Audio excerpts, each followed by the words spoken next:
G'day there guys, it's your Aussie Hubby Markee, and welcome back to another episode of r/LegalAdvice. Today I've got a very special episode for you. It's a compilation of all the best stories we've read over the past week. So sit back, relax, chuck a prawn on the barbie, and enjoy a couple hours of the best legal advice stories you've ever heard. And also, the kangaroo court just got back to me and they said if we get 1,000 likes on this video, they'll lock up every crim in these stories. Also, if you guys are new, don't forget to smash that subscribe button and turn on post notifications for new stories from Reddit every single day. From Michigan, my ex and I came to an agreement for me to keep my son for a week. She disappeared for 3 weeks and is now saying that I kidnapped him. I have had my son since the 20th of January. My baby mama was supposed to pick him up the 27th of January. She did not pick him up. I texted her and she said, "I'll be back eventually." During her time away, she was doing hardcore drugs, driving recklessly, and partying. She posted these things online. She showed up at my door yesterday, no car, barely any clothes, and obviously still high on something, wanting our son. I refused to give him to her and called her parents to take her home. Today, she is now posting that I kidnapped her son, or our son, sorry. She didn't know where he was, and that I'm abusing him. Absolutely none of this is true. She's not even tried to come to get him today. I have cameras in front of my house and can prove that. What I have: 1. Screenshots of every text message between me and my ex agreeing to me having him for a week, her saying she'd be back eventually, and my "where are yous?" during these 3 weeks. 2. Phone call recordings of me and her parents talking about her showing up to my house high. 3. Screen recordings of her doing drugs, reckless driving, etc. And 4. The video of her showing up to my house high. How do I proceed from here? I'm worried she'll call the police and this will destroy my career. I am already getting hate mail. Now, our main boy Grasshopper1, quality contributor by the way, says, "You should consult with a family law attorney immediately. Is there a current custody order in place? If not, you should immediately file for an emergency custody order. Currently, he is mandated to be with me every other weekend. I will look into this. I feel I have to do this very carefully. I don't want this to be one of those, he will always be under suspicion kind of things."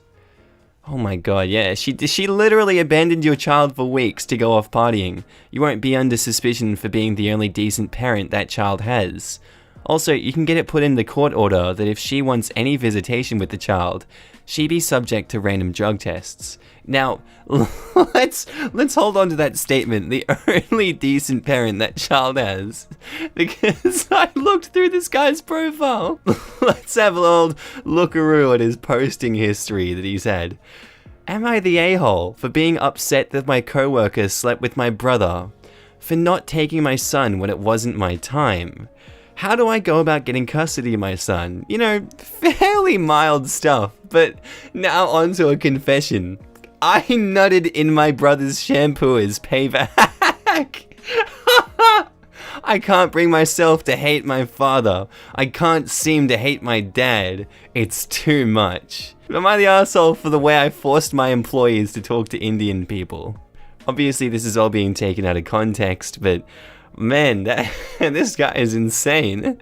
Unfortunately, there's no update on that story, so we've got no other choice but to go forward from here, don't we? And our next post is by user Clover Demeter, titled, "Charge $250 smoking fee for hotel stay, but we didn't smoke.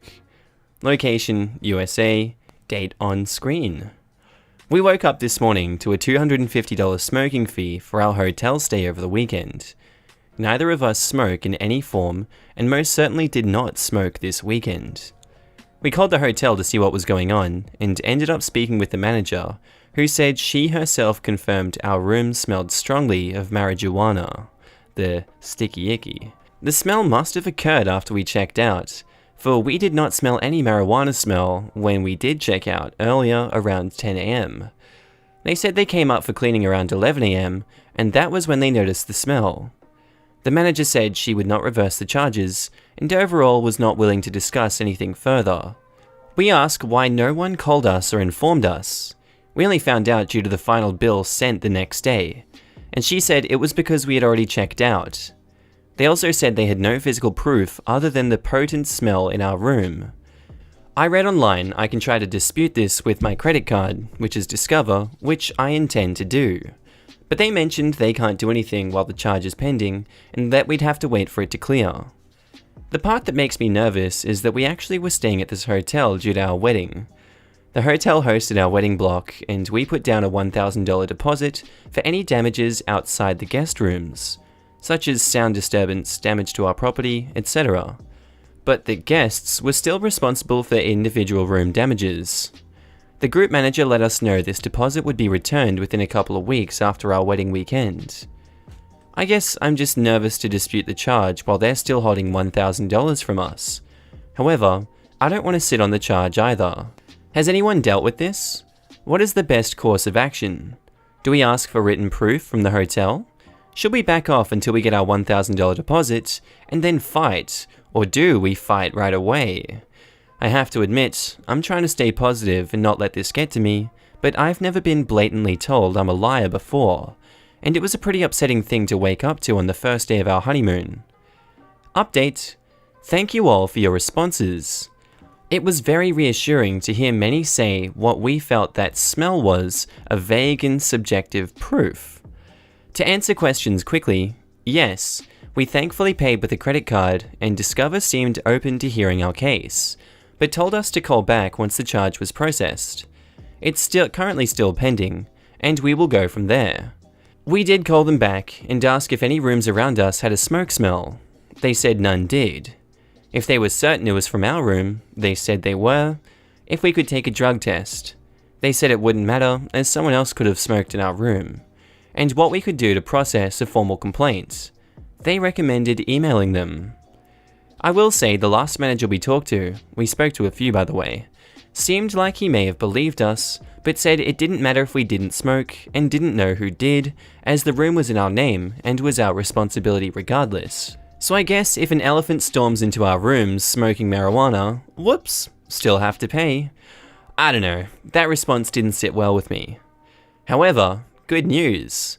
We're getting our $1,000 deposit back today as our group sales manager rushed our return and seems to be trying to sort everything else out as well. He told us we would get back to us shortly as he's meeting a higher up about this. Update 2. We've been told we'll be refunded by another manager at the hotel via email. Thank God for written paper trail. Though still no evidence on my online credit card account of an incoming refund, so fingers crossed it comes soon. Once that does, I will email back my final say with my concerns. It's clear they still hold us at fault as they repeated we are responsible for our room, even if we let someone in to smoke, which we didn't. Again, it was our wedding night. So I will be addressing my concerns. They have 1. A serious ventilation issue, 2. A serious staff smoking issue, or 3. A serious security issue if someone broke into our room. I will also still be leaving a review of my thoughts, calmly, not as a petty review, but to let further guests be aware. Still, no one has apologized to us, which I don't expect at this point, though they did end the email saying they hope we stay with them again. I admit, that gave me a good laugh. And now onto a subject I know a lot of you guys love because of r/, but hey, tree law and MS Paint for your Sunday. Help me convince my brother that this is worth pursuing. A contractor building a house across the street cut down 2 very large trees on my brother's property. The biggest one was a 250-year-old oak tree that was 75 inches in diameter.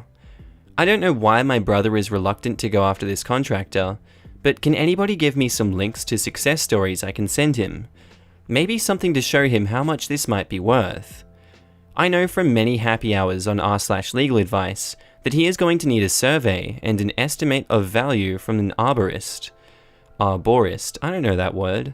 One additional wrinkle which gives me an excuse to post a gratuitous crappy MS Paint drawing. Isn't that just wonderful? Isn't that just the best? Is that the tree is actually on the neighbor's side of the street, but my brother's property extends across the street, so the entire street and the tree in this area is on my brother's property. The tree is presumably on an easement of some sort, so the city could remove it if they wanted, but there is no question that the contractor removed it, not the city. Would this change the legal situation at all? Thanks. And now on to our first update, a small tree law update. My brother is now convinced that this is worth pursuing and has contacted a legal attorney. We did it, Reddit! Here's a picture of the tree in its former glory, courtesy of Google Street View. Thanks to the user for the suggestion. The house in the pic has been torn down to make room for the McMansion that is being built. Update 2. Tree law in process update. This is in Michigan for our robotic overlord. So there's a whole bunch of links that they've provided. And they say, so the mythical arborists do in fact exist. I've never seen one of their reports before, so here it is for your viewing pleasure. I'm not going to put those ones up, I don't know if I'm allowed to. A lawyer has been hired. Yesterday, a demand letter of $268,000 was sent to the builder who cut the trees down. Michigan allows triple damages for trees. Popcorn's in the microwave. Stay tuned. That was posted a year ago. And now, update 3, posted 2 days ago. Michigan tree law case. Full update. Yes, friends, I'm back with an update after many long months. I did not forget about you. The wheels of justice turn slowly, but they do turn. As I said, my brother accepted a settlement. This was reached through an alternative dispute resolution process called case evaluation that is apparently used here in Michigan. You can read more about this process here on the PDF document provided. But essentially, both sides provide a max 20-page summary and a 15-minute oral presentation to a panel of 3 lawyers. No witnesses or evidence per se, although attachments, documents, are allowed. The panel then comes up with a dollar amount that they think the case is worth. Both sides then have the option to accept or reject the settlement and go to trial. I was hoping to be able to watch an actual tree law trial, but alas, it was not to be. There is a possibility of significant penalties if you reject the settlement, and then don't beat it by at least 10% in court. So I understand my brother's reasoning in accepting the settlement. It turns out, not unexpectedly, that the settlement will be coming from the contractor's insurance company, so hopefully collection will not be an issue. Another outcome of this case is that my brother, who is not a Redditor, is now using the phrase "pound sand" in casual conversation. We did it, Reddit! Oh, you guys brought that phrase up before, yeah, pounding sand. Do I need to start using it? Alright, this next one by Nick Tam Air is a bit grim. 2 children, 6/7, ran into the street, and I hit them both. I was going less than 15 miles per hour, but they are hurt, and I am getting sued. Hello everyone. I was driving to go see a friend, and I got out of my driveway and turned. I didn't even pass 4 houses when a small boy and girl both ran into the street and hit my quarter panel. Luckily, I didn't run them over, and I don't see how I'm at fault here. Their mother came out and started screeching at me and threw more insults than I can count. She called the police and the paramedics, and they arrive. All of them went well, but today, a week after this had happened, I got someone knocking at my door asking for my name, and they gave me an envelope saying that I am being sued. I am only 18, so I don't know how any of this works. I am awaiting for my dad to get home because he works with stuff like this. I do not have a dashcam, unfortunately. I told the police I was going speed limit, and these 2 kids happened to run out into the street without looking both ways, and the big SUV parked on the street was blocking my view. They dismissed me, and I left. So I do not know what they said to the mother.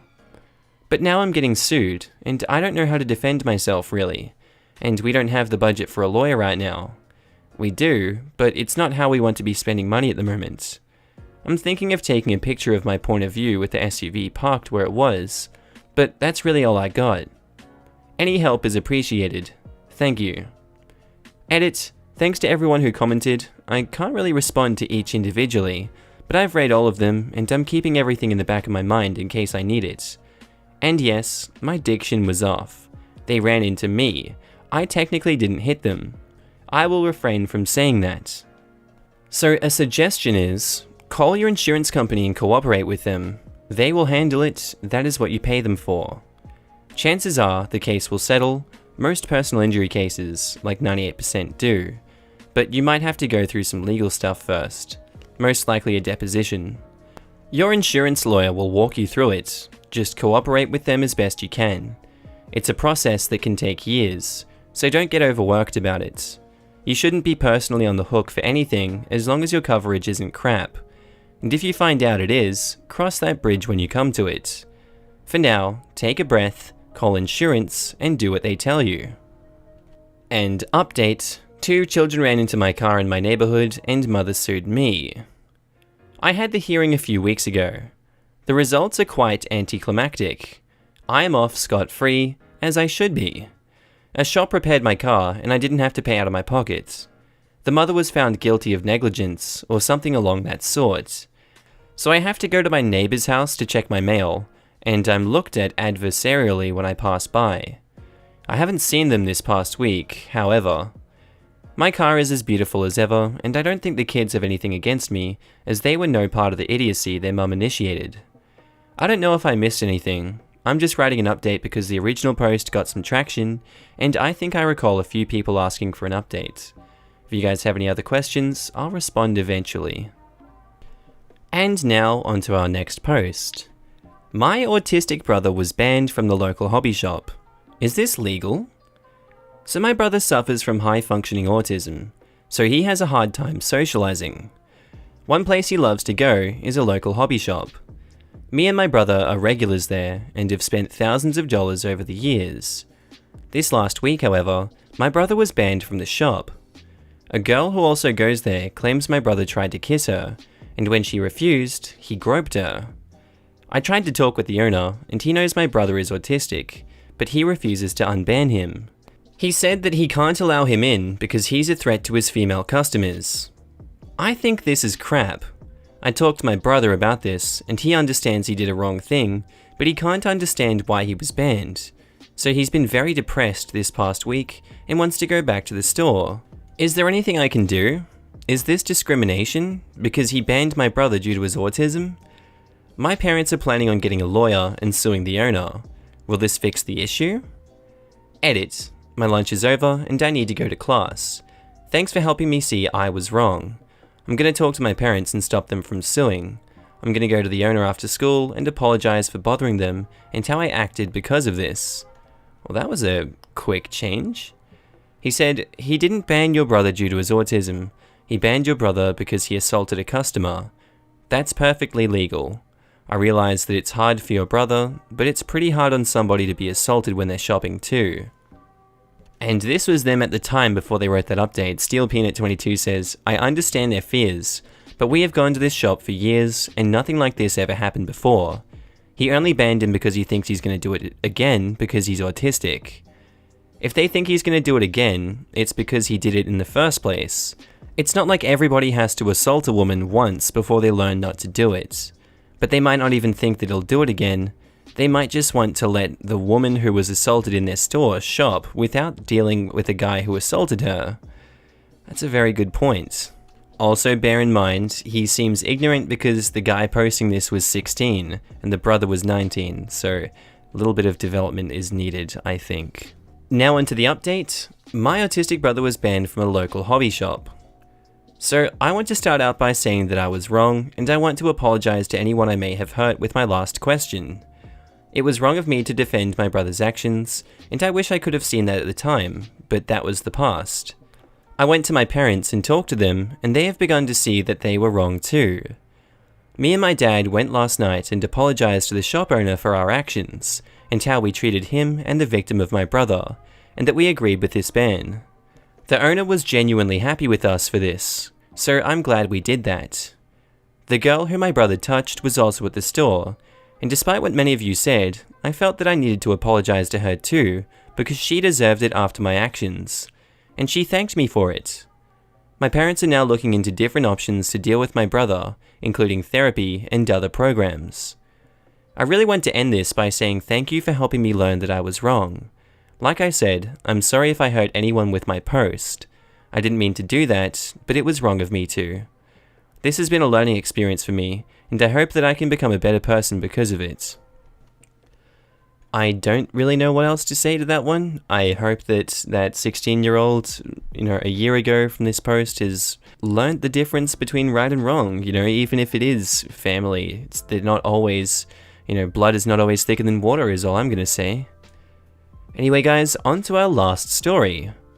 A guy drove off with my couch while I was moving in because if it's on the street corner it's public property. Long-time lurker, first-time poster. I just moved to Nevada and it was just me and a couple of friends unloading.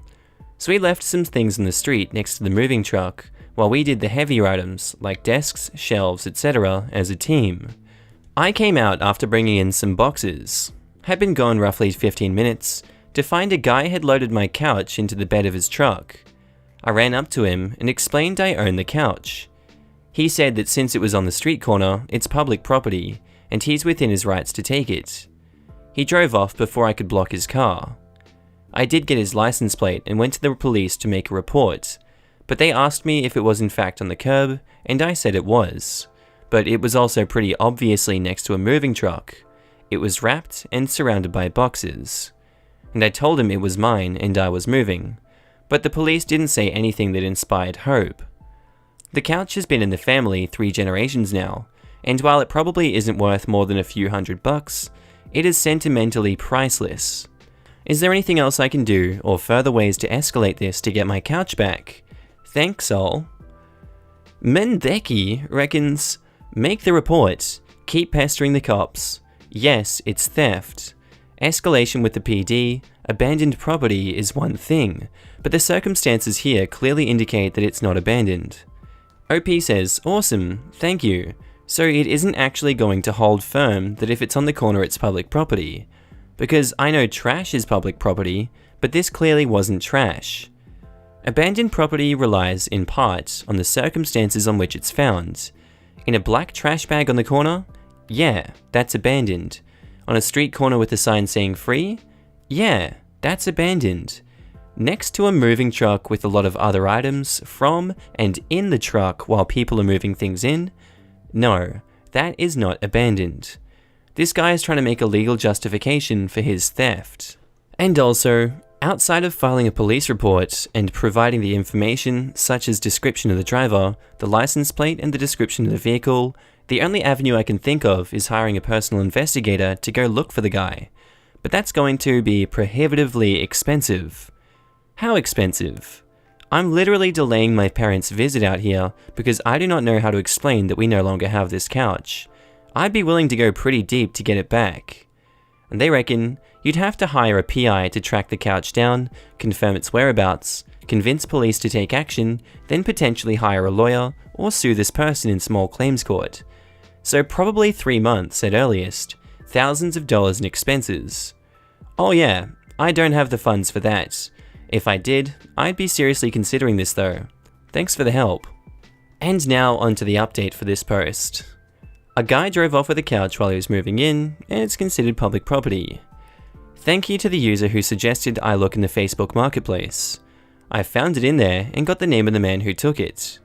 I took that information to the police, and the man had other complaints of petty theft against him. Even better, one of the people who helped me move realized my neighbor has a video doorbell, and I was able to get proof to the cops that the man stole my couch, with me standing right there with the moving truck and boxes. A friendly officer went to his house and got my couch back, as well as a few other stolen outdoor furniture pieces. One was a bench from a local restaurant, obviously abandoned.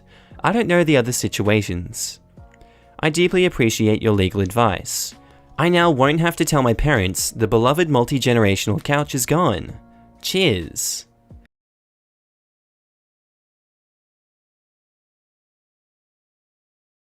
Rover.com dog sitter lost my dog, hindered his recovery, and damaged my contract in the process. I hired a well-reviewed Rover.com dog sitter to watch my dog on Friday in order for me to work on a contract out of the city.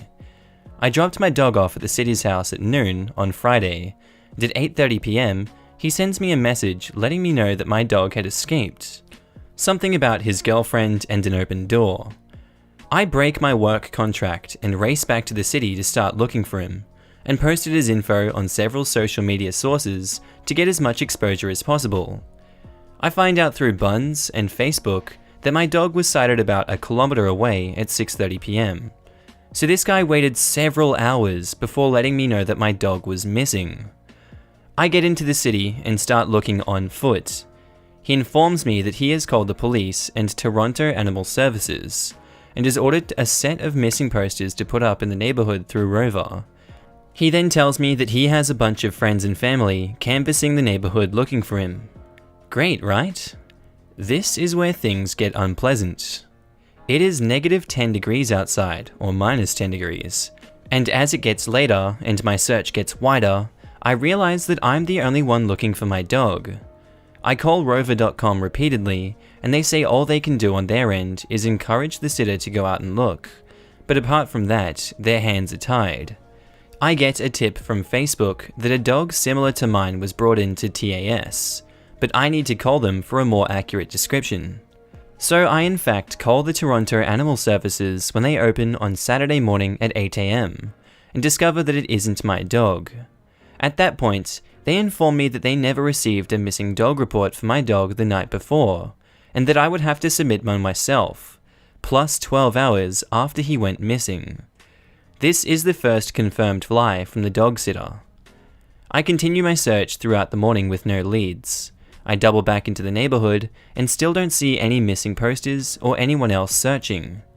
I finally get a tip off to his location through Facebook, and catch up with my dog at a park that he is semi-familiar with around lunchtime. This is after 17 hours straight of walking in -10 degree weather. I covered every street and alleyway in a 3 square kilometer area because I was scared to death that my dog was going to get hit by a car and or freeze to death. I couldn't stand the thought of going home without him. I speak to rover.com again, and on a hunch, ask for the missing poster order number and location. It turns out they were never collected from the Staples that printed them. So, this guy never had any posters in his possession and was never distributing them. I have them now as evidence. Emotions inside, is there any course of action that I can take to deal with this person? By lying about the search, the posters, and the Toronto Animal Services report, he delayed valuable search tools that I could have procured myself and used in the search immediately. I also lost $1,000 by breaking this work contract and have documentation to that effect. This guy really should not have any animal in his care, and pretending to go through the motions is worse than simple negligence, like leaving a door unsecured. I am at a loss for how to proceed, if at all. Edit, to clarify, I did eventually find my dog. He's safe, but it was a hellish experience. So someone says, your remedies are likely established in the Rover TOS, which I imagine says that the client agrees not to hold them responsible if a dog runs away. Correct. I can't touch Rover. However, I can go after the contracted dog walker. I don't know how it is in Canada, but in the US, you'd have an issue with causation in that the dog independently ran out the door. It's harder to prove negligence with something that has a mind of its own and can do things of its own accord. Then you're going to have an issue of providing damages. You can't really say definitively, had the guy not lied to you, that you would have found the dog any faster. That's fair. As the caregiver, doesn't he have a basic obligation to provide a secure environment for the dog? He also didn't disclose the inexperienced girlfriend as a resident interacting with the dog. That also makes the home environment less secure than he described before I dropped the dog off. I don't know guys, what's your take on this one? That is a hard issue for me. I feel like you should be able to sue him for that, but obviously I'm not the man in that guy's shoes. Anyway guys, on to the next post. Massachusetts, man that sold me a car called my insurance company and listed himself as a driver. Now they won't take it off until he verifies that we don't live together. He's blocked my number. I bought a car last year from a mutual friend that I didn't know well at all. Everything was fine until this past June, when he fell into some heavy debt. He gave me a call sometime around June, asking me to take out a loan for him, to which I refused. Red flag number 1 right there. After this, he began to harass and pester me for money, Was already paying way more than I should have been monthly for this car. I eventually just gave the car back, and that was that. I gave the car back mid-July and purchased a new one, a Nissan Altima, from a legitimate dealer. This morning, I received a call from my insurance company, Progressive, saying that this man has listed himself as a driver, costing me another $500. I calmly explained the situation, but they told me that unless he can provide proof that we don't live together, we absolutely do not, I still have to pay it. This is absurd. How is this allowed? The guy in question is obviously desperate and trying to get back at me for giving the car back, but how can I provide proof for someone else? This is in Massachusetts, and I have Progressive insurance. Update number 1. Okay, so a lot happened since I first posted. For starters, I should clarify some things. We signed an agreement that I would pay monthly increments for the title. Until the car, $30,000, was paid in full, he held on to the title. Initially, he said I would be under his insurance, but only a few days after I saw this guy was kinda shady and switched to my own. I did not have the car in my name, which is why I was able to give it back so easily. I just thought, screw this drama, I'll just get a new car. Today my adjuster happens to be out sick, but I reported this man to both the state and federal insurance fraud agencies. A representative of Progressive informed the man in question blatantly lied to my adjuster and told him we live together and that he drives my vehicle occasionally. I have only spoken to him a number of times, so this is certainly not true. I've been in contact with a representative of both Progressive and the insurance fraud agencies all morning, and am finishing sending in documentation as we speak. I'm expecting a phone call and will update soon. Update number 2. Not much has changed since the last update, except everything has been officially reported with all required documentation. Luckily, I kept all of the text messages between us, which I attached to the reports I filed. With my adjuster out today, of all days just my luck, it's a bit difficult to get this taken care of. After I settle this, because I'm not paying the extra $500, I will most definitely be switching providers. And hey, I was going to read some comments, but he pretty much answered every question that we could have asked there, so good on him. Thank you for that, OP. Florida. Neighbors, tenants, cutting down my magnolia tree without consent. Guys, would you believe it? It's tree law.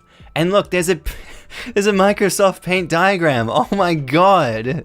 Isn't that just exactly what you'd expect from a diagram? It's beautiful. Oh my god. So, I inherited this house and surrounding property from my great-grandparents when they passed away. This includes 2 rental properties, which my great-grandfather had been renting out for years to 2 families. Relations between the 3 families had always been cordial, even when my great-grandparents passed a few years ago and I became the new landlord, though the dads of both families are only a little younger than my grandfather, and I get the impression from our interactions they chafe a little bit. Their new landlord is a woman in her late 20s, but I figured everything is fine because I've never raised the rent beyond what my great-grandfather set it at, and I always have professionals over to deal with any issues in the home within 24 hours of receiving a call from them.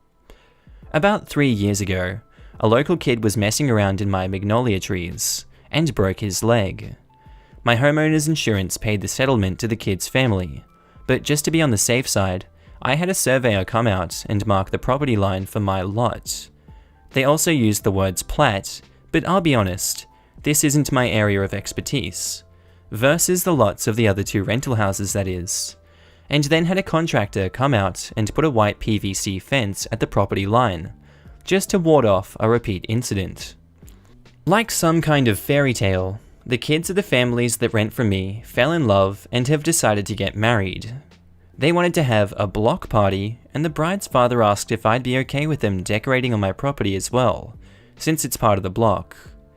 I admit I took decorating to mean things like hanging lights or other traditional wedding decorations, so I gave my consent. This morning I woke up to the sound of chainsaws and went outside to discover the parents of the bride and groom were cutting down my magnolia trees. Each tree is about 80 years old. This house was purchased as a wedding present for my great-grandmother, and they planted the magnolias there when they got married.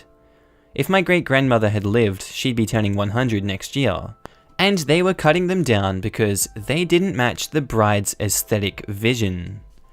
I told them to stop immediately. I didn't give them permission for that, and I was going to call the police. They stopped, but when I went inside to grab my cell phone, they started up again. When I confronted them, I was basically told that since they're my tenants, I'd just be suing myself, so I could suck it up, buttercup. I admit, I was more than a little intimidated by a group of men with chainsaws. I went back in my house while they continued cutting and called the police, who in fact came out and told them to stop and gave them tickets, but they started up again once the police were gone. I called the police again, and they haven't come back out yet.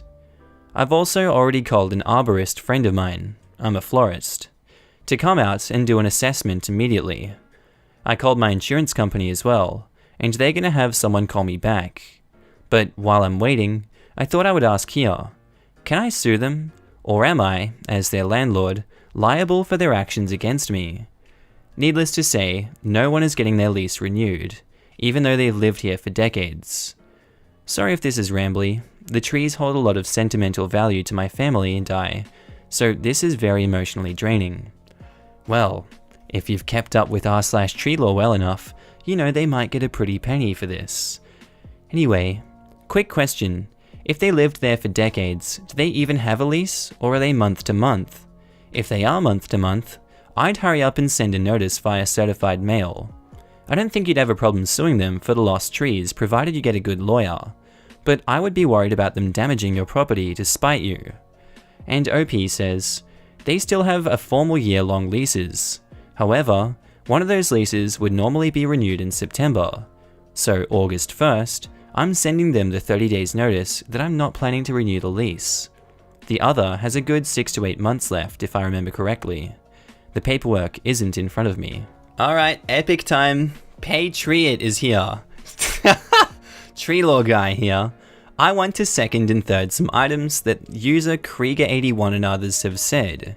This is going to test your resolve. It will get worse before it gets better. These people have to go now. You obviously need a good lawyer. A good tree lawyer. Don't get discouraged if a lot of your attorneys don't know anything about it or don't want to take your case initially. I guarantee you will find someone who will salivate over the opportunity. God, I've been trying, this sentence is hard to say. This is a somewhat specialty aspect of law and litigators or wills, estates and trusts.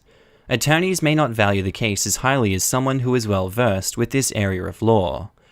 They, attorney skilled in tree law, likely has an arborist referred for you as well. Beautiful. With the tree's southern magnolia, Magnolia glandifloria, they can live 80 to 120 years and get to 80 plus feet tall. For comparison, a 10 to 15 foot tall pine tree, I know I always get that one wrong, is about $1,000 replaced, and ornamental with a 6 to 8 inch trunk, it's got the double there, $1,500. These are about as big as they can deliver. The values go sky high from there, especially for certain circumstances. Your trees could easily be worth $35,000 each if they're mature, shade-providing, sentimental, etc. Get a good tree law guy. You can't afford not to. And don't let anyone laugh at you about this. It's serious law and money, but you have to find the right people. On to the tenants. Pardon the semi-repetitive nature of that which is to follow. It comes from far too much experience with these matters. If anything, heed this advice. If this is how your first challenging interaction goes with these tenants of yours, which would be blatantly ignoring the police and continuing to destroy your property, can you possibly imagine how much stress and pressure you're going to be in for a long, long time? Noodle on that one. These people need to go. I can't tell you how many countless clients decide to not be the bad guy or try to smooth things over, or whatever they decide to allow these relationships to continue, when they should have cut bait long, long ago. Billable hours, I suppose. You need to remove these people immediately. Florida, somewhat uniquely, allows for what is known as a 7-day quit no cure notice. if non-compliance is in nature that the tenant should not be given an opportunity to cure it. This was criminal and they cannot cure by replacing the trees, nor I doubt giving you the high 5 figures they are worth within 7 days. Examples of non-compliance, which are of a nature that the tenant should not be given an opportunity to cure, include, but are not limited to, destruction, damage, or misuse of the landlord's or other tenant's property by intentional act. Just think how nice it will be when this is all over to have the houses professionally cleaned, landscaped, get a new fresh tenant in there, and enjoy a peaceable and amicable, low libido, tenant relationship for years to come. The dust from all of this can settle at the same time. Get them out of there. Normally, you would serve them with written notice, intending to terminate the lease for non-compliance. Then you wait for them to do something stupid again, and you send them the 7-day notice. This case seems somewhat extreme, and I wager a good attorney could get a judge to agree that the initial notice and 7-day notice can be served back to back by the repeated and willful nature of the tenant's actions. This is tenuous, and your attorney can advise. In case you hadn't noticed, I'm strongly urging you to get these people out of your life. They clearly don't respect you. They will cause more damage, expenditures, and legal fees in the future. Your life will be happier for the short pain endured. Good luck. Now, some of you guys are purists about the comments, and I understand that, so I promise you from now on, if there's no interesting comments for the rest of these stories, I won't read them. Alright, and also you guys said you want an r/tree law. If there's good stories on r/tree law, I'll put a video up, I promise. But I'm gonna check it out first. Anyway, back onto the stories. Update to this story. I've received a number of messages begging for an update, but as it's only been a few months, I can only give a partial one, due to the ongoing legal issues. My attorneys have advised me not to divulge too much to anyone. Number 1. The day after my post, I called a good friend of mine who has been my go-to plumber since I inherited the property.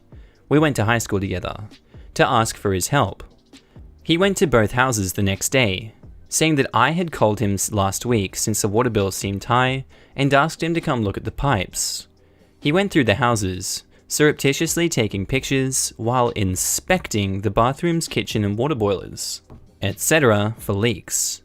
Apparently, while he was there, they made a bunch of comments about me that included racial slurs. TLDR, I'm biracial and do not pass for white, and such about how I need to learn my place. After he'd inspected both houses, he came back over to mine and gave me all the photos. These people sound really nice, by the way. Let's invite them over for Christmas. 2. I conferred with an attorney regarding evicting them, and 4 days later, both families were served with 7-day eviction notices. As expected, they blew up and started throwing rocks at my house, slinging more racial epithets in my direction.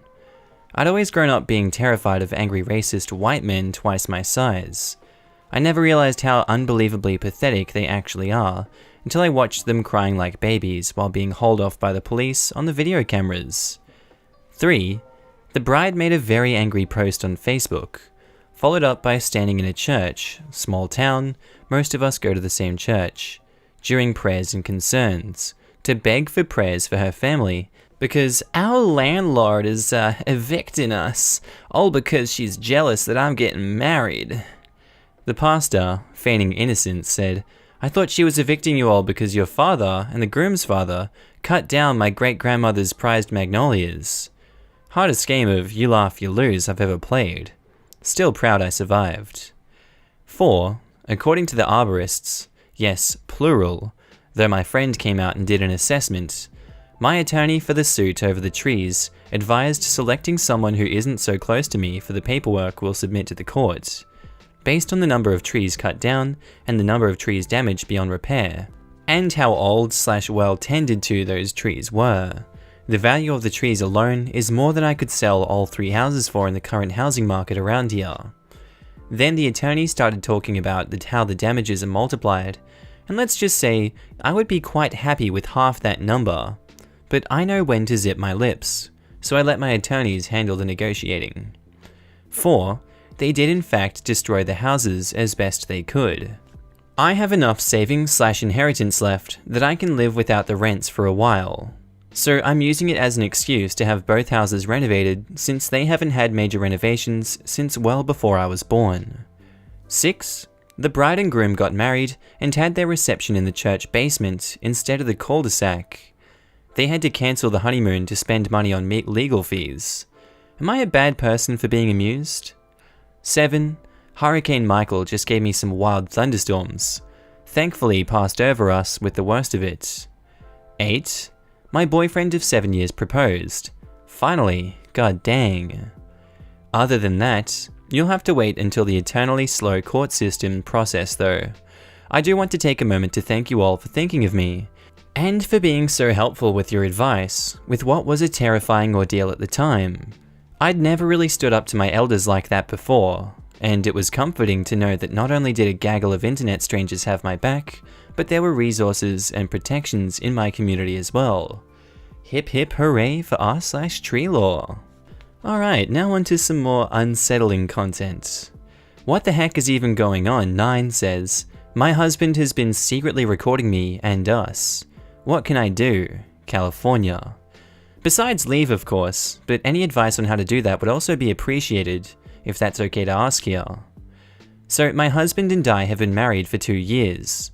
We have a newborn baby.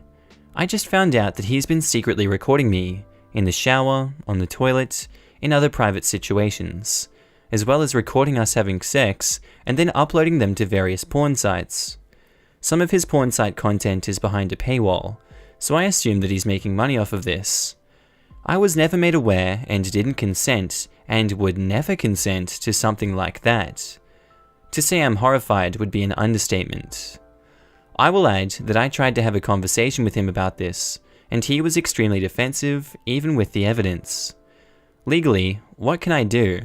Is this a police matter, or something to discuss with a divorce lawyer only? If I can't get these removed, how likely is this to affect me going forward? There were no attempts to obfuscate my identity, and he gave my first name to commenters, not our last name though. So Reddit user 1211 says, in California, this is a police matter. You can report the crime along with whatever evidence you may have. It seems very likely you should consult a divorce attorney in addition to the police, particularly about finding any hidden assets in the divorce. Derspinny says, this is a police matter if you choose to make it one. Non-consensual distribution of intimate photos and videos is a misdemeanor in your state, and he may have committed other offenses in the process of capturing that footage. I would speak to a family law attorney first, however, and talk strategy. Criminal charges are appropriate if the police will bite. With internet publication, the police likely will. But a family lawyer can help you make decisions about divorce, custody, and the disposal of the revenue he's generated from this that a prosecutor can't handle for you. Having a strategy before you go to the cops is worthwhile. And now, mini update on my husband secretly recording me. Not much of an update, but I did want to let people know that I followed their advice and have consulted with a divorce attorney. I've been staying with my mum for a while I get my ducks in a row, which is not that suspicious to him as my mum and I are close. I'm trying to be careful because, truthfully, I don't know how he'll react, so I have been taking small steps. Baby is fine. I'm also compiling as much evidence as I can for the police to make a report. There's a lot more than I thought there, and frankly, I'm overwhelmed. Fortunately, most of the sites have been helpful, and the IT guy I hired to help me with the technical stuff has been nothing but empathetic, professional, and helpful, and that eases some of the pain. Thank you all again. I know this is not a huge update, but it's going to be a long process, and I wanted to say thanks. Well, I think that's a nice place to end the episode off today. I hope you guys enjoyed this one. Tell me what you thought of it down in the comments below, and I hope that's not too much of a cliffhanger for you. Now, by user Long Sigling, this one's titled, Husband surprised me with a divorce, cleaned out bank accounts, and shut off credit cards. How can I find an attorney with no money? Custody, divorce, and family law. Tonight when my husband got home from work, he informed me he wants a divorce and will be leaving until it's done. This is not a huge surprise, honestly. Ever since our daughter was born, we've just not been getting along. What is a surprise is its suddenness. I've been a stay-at-home mum since our daughter was born 2 years ago. It just didn't make sense to work and spend 90% of what I made on daycare. So in talking to him before he was finished packing, he told me, "Good luck with the mortgage and bills. I've taken my money out of our bank account and I've turned off your card on my credit." I should say I was shocked, but I really am not. He's very mean when he's angry and has never seemed to connect with his daughter. He wanted a boy, and from the day we got word we were having a daughter, he's been distant. I obviously need an attorney. I logged into our bank account, and sure enough, it's at $5. What resources can I begin looking into to get an attorney for free, to help at least make him pay the bills and food until I can find childcare and a job? Is there anything I can do myself with the courts that is semi-quick, to at least have him pay for the necessities since he cleaned out our joint account, or at least money for an attorney? I understand it's all his money, but we are married with a child. I don't see how he can just leave us with nothing all of a sudden. I'm in Wisconsin. I've tried to Google up the best could since the little one went to sleep, but I can't find what I'm looking for, or even really know what I'm looking for. Thanks for anyone who helps. So Illuminator007 says, contact your local or state bar association. You're not the first person to have this sort of thing happen, and they will have resources to help you get legal representation, and also help with your other financial matters, I guess. Also, if you have bills coming due, would be worth talking to creditors to let them know what's going on. If your husband is on the bills too, his credit will also take a hit from not paying. Within that framework, it would be in his best interests to not leave you high and dry. Thanks. Someone else suggested, and I found their website. Most of the bills are in my name, and he's on some like the mortgage.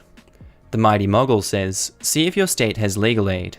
I work in an office that handles family law, and your ex just screwed himself over so hard. Judges look very harshly on this kind of behavior, especially when children are involved. And now, update, surprise divorce, husband cleared bank accounts. I wasn't able to get much done over the weekend, except sell the wedding ring for some food and diaper money. Today, however, was really busy. I spoke to a few people I was able to get in contact with through legal aid.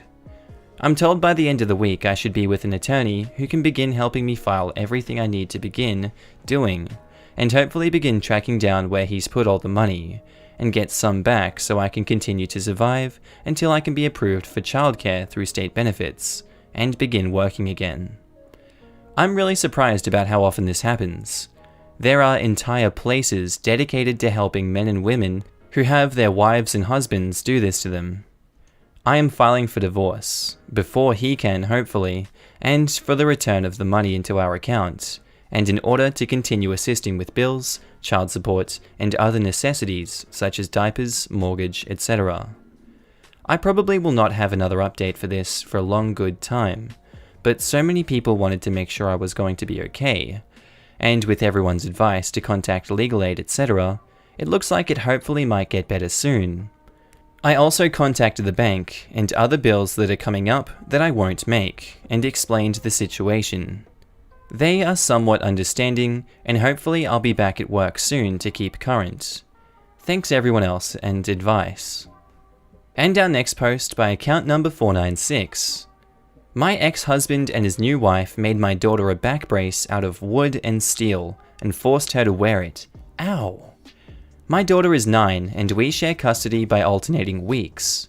My daughter says her back hurts now and her arm is tingling. I have a doctor's appointment for her on Monday, and in the meantime, I am trying to remain calm.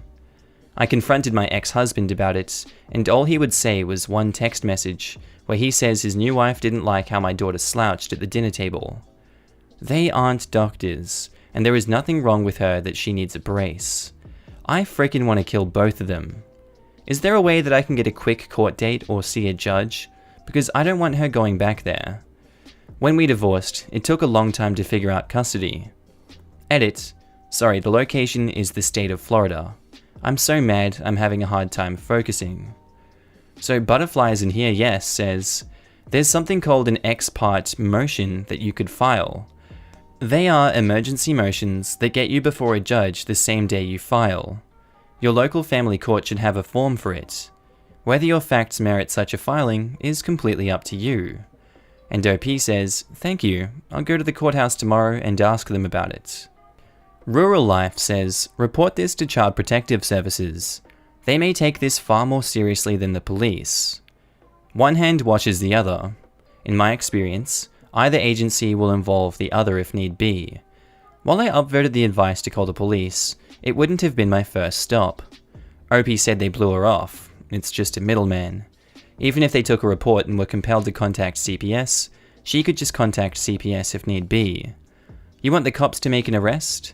This isn't an assault that they're going to arrest anyone for. If CPS tells DA there's abuse, they still probably won't order an arrest." And by the looks of it, the update is really harsh, so get ready for it, guys. And our next one is the update to the ex-husband and his wife made my daughter a back brace out of wood and steel and forced her to wear it, Florida. Firstly, I would like to thank everyone for all the support in my first post, and all the supportive PMs that I received. It was really overwhelming, in a good way. A few people asked for an update, so here it is. So a lot has happened since I first posted. I called into work while I was trying to get all this sorted. One of my co-workers has a cousin who is a lawyer, and she knew someone who was able to help me and file the paperwork. My husband playing dumb in court, but his visits got reduced to supervised, and he was ordered to take a parenting class. My daughter went to physiotherapy. Eventually, the court reinstated his visitation when he swore that he had learned his lesson, and was sorry, and with his otherwise clean record, the court agreed. I was against it, but the court ruled against me. I gave my daughter her own cell phone so she could call me whenever she needed to. On her second visit, it happened again. This time the brace had steel and fabric instead of wood, and they took her phone too. The next night she left when they weren't looking, and went up the street to a neighbor who was a police officer. The neighbor called paramedics and her co-workers. They had to cut the brace off my daughter. My husband and his wife were arrested. They got out quickly, but they have been charged, and their infant is with Child Protective Services. My ex lost visitation and custody, and I'm working on making it permanent. Unfortunately, my daughter's shoulder was dislocated from the brace. It set back her rehab, and part of her arm is still numb and tingling. She needed surgery and is still recovering. She always played sports, especially at school, and did dance, but the doctor thinks she won't ever be able to lift her arm all the way up again. I hate my ex, and he'll see her again over my fudging dead body. Right now, I'm focusing on my daughter while my lawyer takes care of things. That's my update. Don't think that's the update we wanted, but I hope that she's okay. Oh my god. And I went to see if there was any more of stories here, but the account was suspended, so we can only guess what else happened here. Oh my word. Anyway, there's no better way to move but forward, guys. On to the next one by Jimmy's cousin, titled, "Becoming a legal guardian to my adult cousin who doesn't seem to have a legal existence." The whole situation is a huge mess, so I'll have to describe it in length. Apologies for the wall of text. This is about my cousin. Let's call him Jimmy. Jimmy is a developmentally disabled adult. He's in his late 40s but has the cognitive abilities of an 8-year-old child. He has always lived with his mother. She took care of him until she passed suddenly at the beginning of last year. Jimmy isn't capable of holding a real job. He does odd jobs for people in town and on nearby farms, and gets paid cash.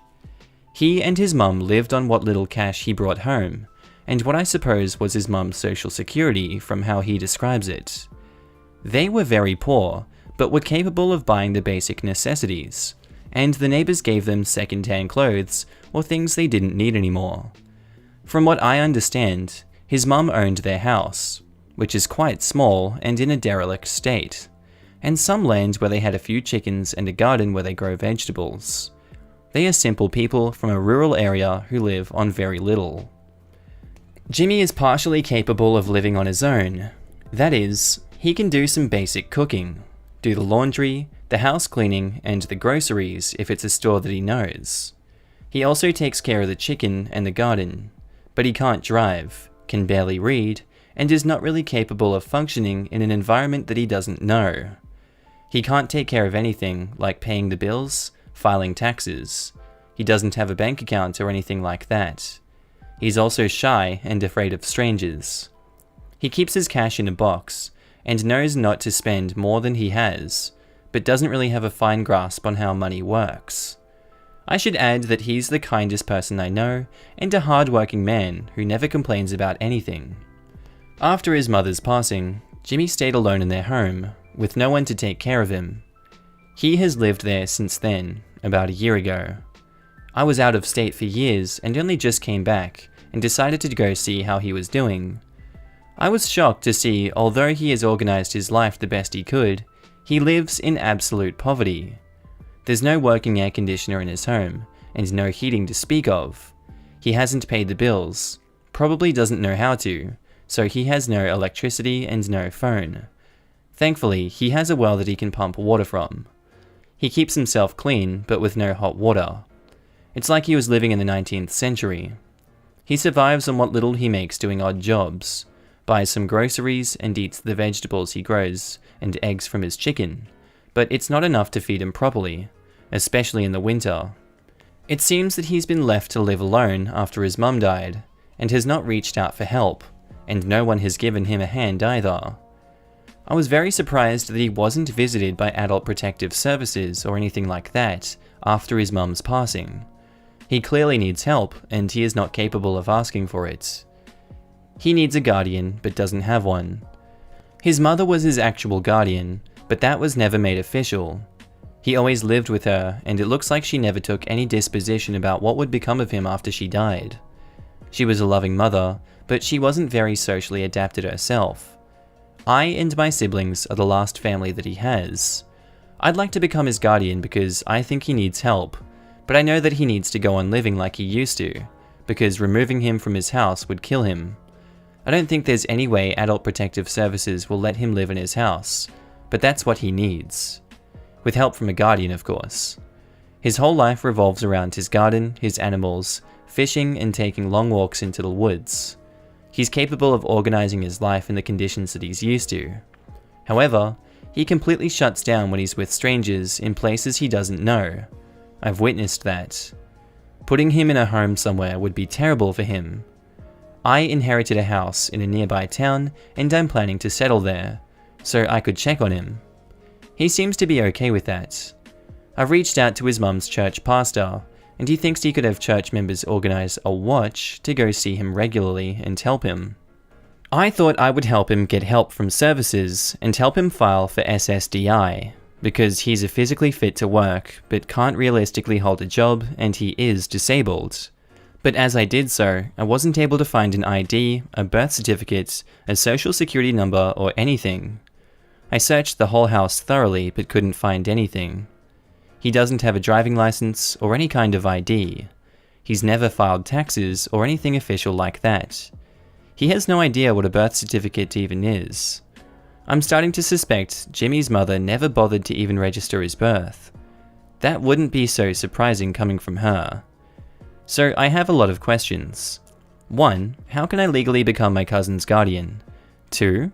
How do I proceed to find if he has a birth certificate somewhere and a legal existence? 3. If he doesn't, how can he be registered? 4. What services can a disabled adult in his situation receive? And 5. Jimmy's mum owned their house, so I suppose he automatically inherited it as her next of kin.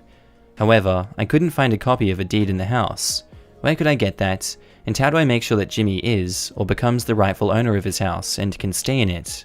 It would be a nightmare for him if he had to leave his land. Edit, we're in Oklahoma. And what would you know, the answers are always in the comments.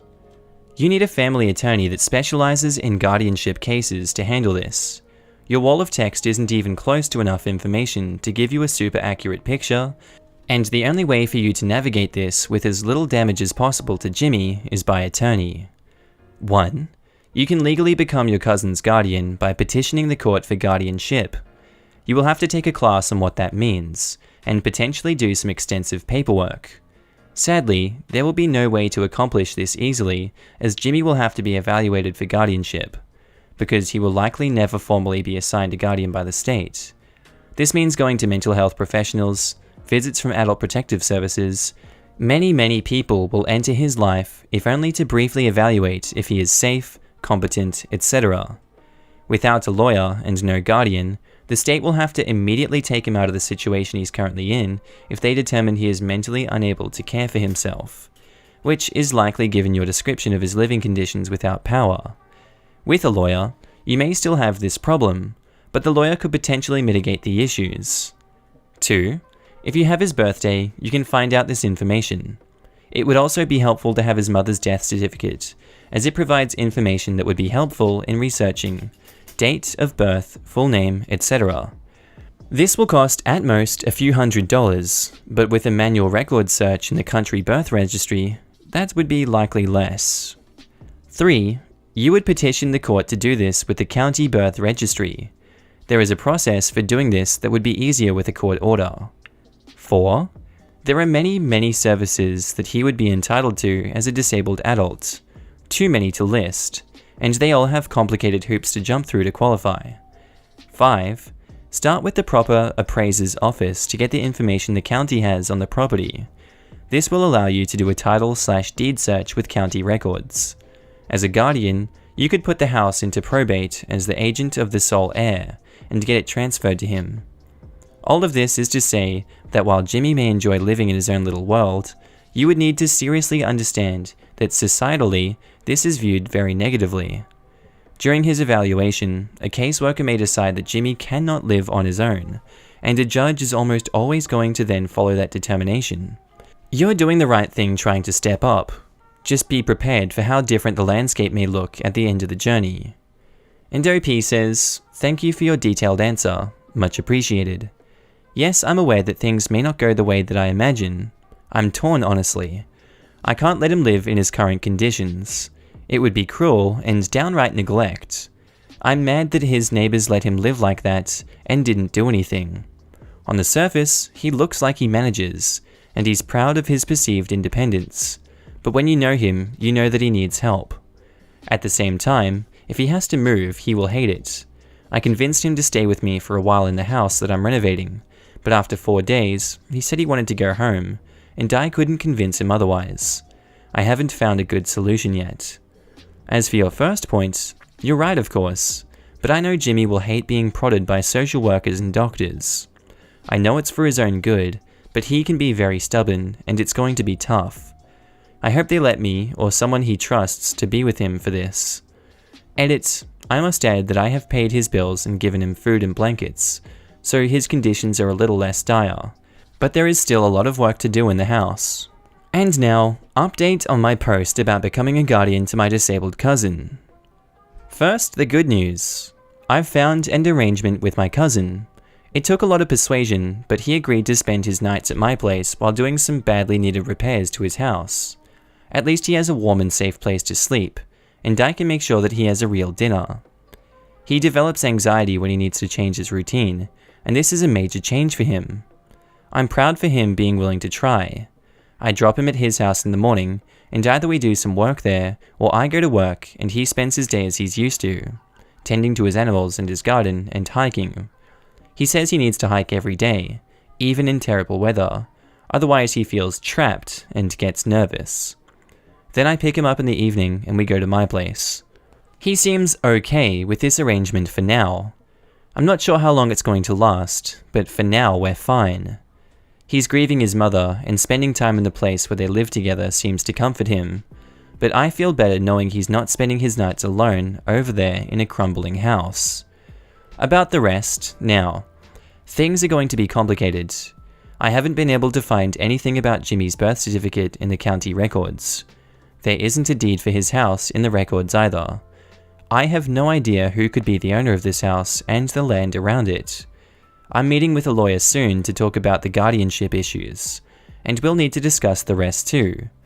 I really hope that trying to become his guardian officially isn't going to do more harm than good, and that he won't end up losing his house or being forced to live somewhere else against his will. I'm afraid this is going to be an uphill battle, but I'm ready. And also, this was posted 3 hours ago from me recording this, so we won't see another update on this for quite a while, because the first story was posted 3 weeks ago. Anyway, that was really wholesome actually, so I vote we move to the next story. Muz Adaf says, woke up to construction workers on my balcony on the 30th floor, and I lost access to my balcony. Landlord-tenant housing law. Hi. So I moved to a new apartment in Miami, Florida 2 months ago. Before signing the lease, and when I was given a tour by the apartment staff, I was told that the swimming pool will be under renovations for 12 months. Crazy how slow they are. So I was aware of it before signing the lease. However, I was recently told that they will be repainting the building, which required me to remove my things from the balcony. I thought that was all they needed from me until I woke up at 8 AM to construction workers in my balcony. I'm on the 30th floor. They used the window cleaning platform to get up there. The construction workers locked my balcony from the outside, and every day for a month at 8:30 AM, I see them in my balcony when I'm sleeping. My question: since I was never told of the construction before signing the lease, can I ask for a reduction in rent since the balcony was a deal breaker when apartment hunting? Is this a viable reason to break the lease and get my deposits and last month of rent back? And our man, MonkeyMan80 says, laws don't deal with reductions in rent. They deal with, is it habitable or not? You can ask and negotiate, but you have no legal right to a reduction. Got it. Since the balcony construction can go on for as long as 12 months, is this something that I can break my lease with and get my deposits refunded? I wasn't told of this construction until after I moved in, way after I moved in. And now on to the updates. Hi everyone. I posted previously about how I wasn't told by my landlord of a 1-year-long exterior renovation project before I signed my lease, which resulted in my balcony being locked from the outside with a piece of wood. Well, things have gotten slightly worse, so I'm seeking some advice. I talked to the landlord about a rent reduction, and he was fighting back, but ended up reducing it by $50 per month. However, that decrease is definitely not enough to cover the inconveniences below. I live in a studio with only one balcony and 2 windows, and now both windows have been sealed with a wrap from the outside. This is preventing me from opening the windows. As a result, my apartment temperature goes up to 78 to 80 degrees if I don't open the AC, especially if I'm cooking. Also, there is no air circulation when I'm cooking, so the studio smells like food for hours. There is a very loud drilling that starts every day at 8:30 and doesn't end until late in the afternoon. Another thing is that my lease says I have a dishwasher, but it doesn't work, and the landlord has been aware since day 1. So here are my questions. 1. Is it legal to have my windows and balconies locked and to have no air circulation besides the microwave fan? I know it's in New York it's illegal for any apartments to not have any balconies or windows. AA. If it is legal, can I tell the building management or my landlord to pay for my AC bill? Because now I have to keep the AC on. 2. I really want to move out, but my landlord has my last month's rent and 1 month deposit that I really don't want to lose. Is there a way to get my money back and leave? The landlord has been defensive since we talked about rent reductions. Hope you guys and gals can help. And basically I guess the only way that we can finish this story is a comment by Haymaker. Other than the main door to the apartment, do you have another way to exit in case of a fire? Here is the code enforcement. You can ask at 311 if this is legal. They may send an inspector. If they find it not legal, they may condemn the apartment. You would have to move that day, so keep that in mind. I do not. When only my balcony was locked, the building engineer told me the balcony being locked was approved by the fire marshal and that you wouldn't use your balcony as an escape because it's the 30th floor. Can my parents force a pregnancy test? My wife was taken advantage of. She got pregnant, and the baby could be mine or the abuser's. We decided to keep the baby and raise it as mine.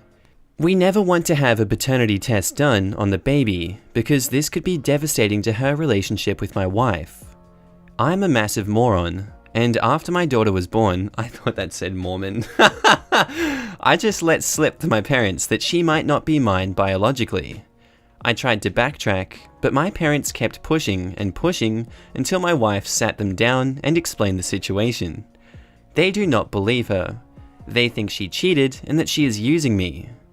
Now my parents have approached me about taking a paternity test. They want me to consent to paternity and leave my wife. I do not want to. I made a commitment to my wife and daughter, and I stand by it. I trust my wife, but my parents don't. They told me that if I refuse, they will go to court and compel me to do a maternity test to absolve me of my responsibility for the baby. They want me to leave my wife regardless. I am planning to cut contact with my parents over this, but is there any way that they can legitimately force me to do a paternity test? Is there something I can do to prevent this or fight them? We are located in Rhode Island. Edit. The title is supposed to say paternity, not pregnancy. I'm still a moron. Brolter says, they cannot compel a paternity test. It is probably wise to deny them any access to your daughter. They might try to swab her and have a test done. They wouldn't necessarily need a sample from you. They could test to see if she was genetically related to themselves. They probably wouldn't be able to take any legal action with the results, but it still seems like something you would prefer to prevent.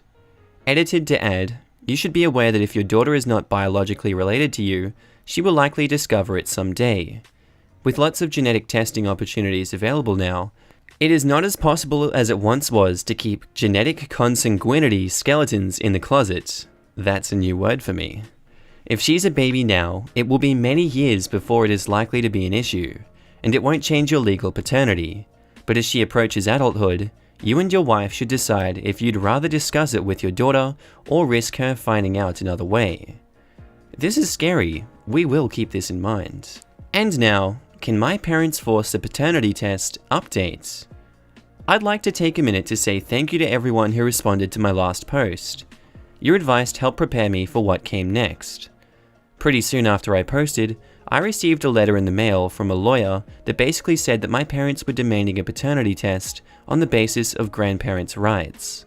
I knew from my post that it was unlikely that a lawyer would take this case, so I googled the law firm and the lawyer's name. I couldn't find the lawyer's name anywhere, but the law firm was real, so I reached out to them. The letter was fake, and the law firm was not happy. They asked for the letter and are pursuing some sort of legal action against my parents. I don't know exactly what's happening, as I have not been in contact with my parents in a while. In other news, my daughter was recently diagnosed with a very minor skin condition that is fairly uncommon that I also have, which means she's most likely mine after all. We still won't be doing a paternity test anytime soon, but it was helpful for our peace of mind. Thanks again for the advice, everyone. Whoa, that took some twists and turns, that story. And our next post is by user Nick Rochelle, titled, Kid put his stuff in my yard, ran over it with my lawnmower, Mum wants me to pay. So my yard goes pretty close to the neighbor's concrete pad, where they have a basketball court set up. Neighborhood kids always go there to play, and usually leave their bikes and things on my grass. It's not that big of a deal, except I've had to ask them to move their stuff several times there when I'm mowing. This is the first time I've mowed this year, and the grass is a few inches higher than it should be. Anyway, a kid comes over and I'm mowing, but he still puts the basketball he brought with him down in my grass. I get to the basketball and just decide that I can nudge it with the front of my mower and out of the way. I made eye contact with the kid several times, waiting for him to move it before I got there, and he never did, so I figured, whatever, it'll roll. Well, I bump it with my mower over to a section of mower grass, and as I continue forward, past where it was, there was a loud clunking and crackling like I'd just run over a rock. The rock turned out to be his iPhone. He was upset, obviously, that his phone was broken, and I did feel bad, but my thought was that he should have said something or moved it before I got there. He goes home, and about 30 minutes later, his mum shows up and tells me that I broke it, and I am responsible for replacing it, that I should have told him to move his stuff because I'm the adult. I tell her I'm sorry about the phone and politely decline her request. She just says, I promise you will be paying for it, and then storms off. I'm not really sure what her next course of action is or what she plans to do. She mentioned something about that she has a friend that's a lawyer, so I guess she could take me to civil court? Am I legally responsible for replacing the phone? Would it be cheaper than court costs if she chooses to take me to court? Acceptable Contest 5 says, it would be very unlikely for a court to make you pay. You couldn't see the phone and had no reason to assume that someone else's phone was hidden in your yard. The son was the one who acted negligently in leaving their phone hidden in tall grass. In fact, if you wanted to, you could probably sue for and win for the cost of repairing any damage to your lawnmower. That's worth mentioning if your neighbor brings it up again. You should check your lawnmower blades for damage, even if you don't plan to sue. It could be dangerous to continue using that lawnmower. A blade could snap off and hurt someone. And in regards to the would it be cheaper than court costs if she did choose to take me to court, if she sues you, it will probably be in small claims court, where each party must present themselves without a lawyer. It will only cost you your time to defend yourself. Edit, I was wrong about no lawyers. Still, I wouldn't worry about that. She would probably pay more than the cost of the phone if she tried to hire one. And OP says, thanks for the information. I've never been to court, and have always heard court costs can be expensive, but that's probably for more drawn-out cases. I checked the lawnmower right after it happened because I thought it hit a rock. It seemed fine, but I'll give it another glance. His phone is a mangled mess though. He seemed more upset at himself. He thought it was in his pocket, and had the attitude of, man, that sucks. I actually probably would have given him a new replacement, newer than his iPhone 6s, as I have a 7 that I no longer use. But the mum kind of upset me, I guess, and made me defensive about letting her win. Depending on her attitude going forward, I might give it to him still. I haven't mentioned it to her yet, but if she apologizes, I would give it to him. If not, I'll see her in court.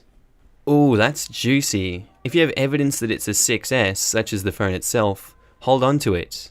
In the unlikely event that you're sued and lose, you don't want her claiming that it was an 11 or something. I didn't even think of that. And our next post is the update. Thought I'd update you all since many people offered advice in the original post yesterday. Brief summary of what happened. Neighborhood kid left his phone in my grass while I was mowing, and I mowed it by mistake. The mother got upset and demanded that I pay for it. Well, she, the mother, and son showed up at my door around noon and apologized. She said that she misunderstood what happened and thought that I'd done it on purpose to teach her son a lesson about leaving stuff in my yard. I guess he explained to her it was his fault, which I thought was commendable for someone his age. She told me that she just stressed about it because she's a single mother and doesn't really have the means to replace it at the moment, and that if it was anything else, she probably wouldn't have gotten so upset, but he's like hanging out with other kids and that's how she keeps track of him. I told her about my spare iPhone 7, his was a 6S. I also took the advice of some of the commenters that it might be damaging just to give it to him and that I should perhaps have him work for it. I have a detached garage and have been needing to clean it and told her that if he wanted to help me, I'd give him the phone. He instantly looked excited. I imagine he felt like he'd never get a new phone, and she acted very grateful and said he could help. I left and came back an hour later, just the son this time, and we got started cleaning. Took about 4 hours, a lot of work, but nothing too hard, he's just 12. I had a couple of cords of firewood that I wanted moved out, and stacked into a rack, and then a bunch of boxes I cut up and had him bag and carry to the curb. He swept, had a Coke, and a couple slices of pizza, then got his phone. I had a talk with him about paying attention to where his things are, because it won't always work out like this.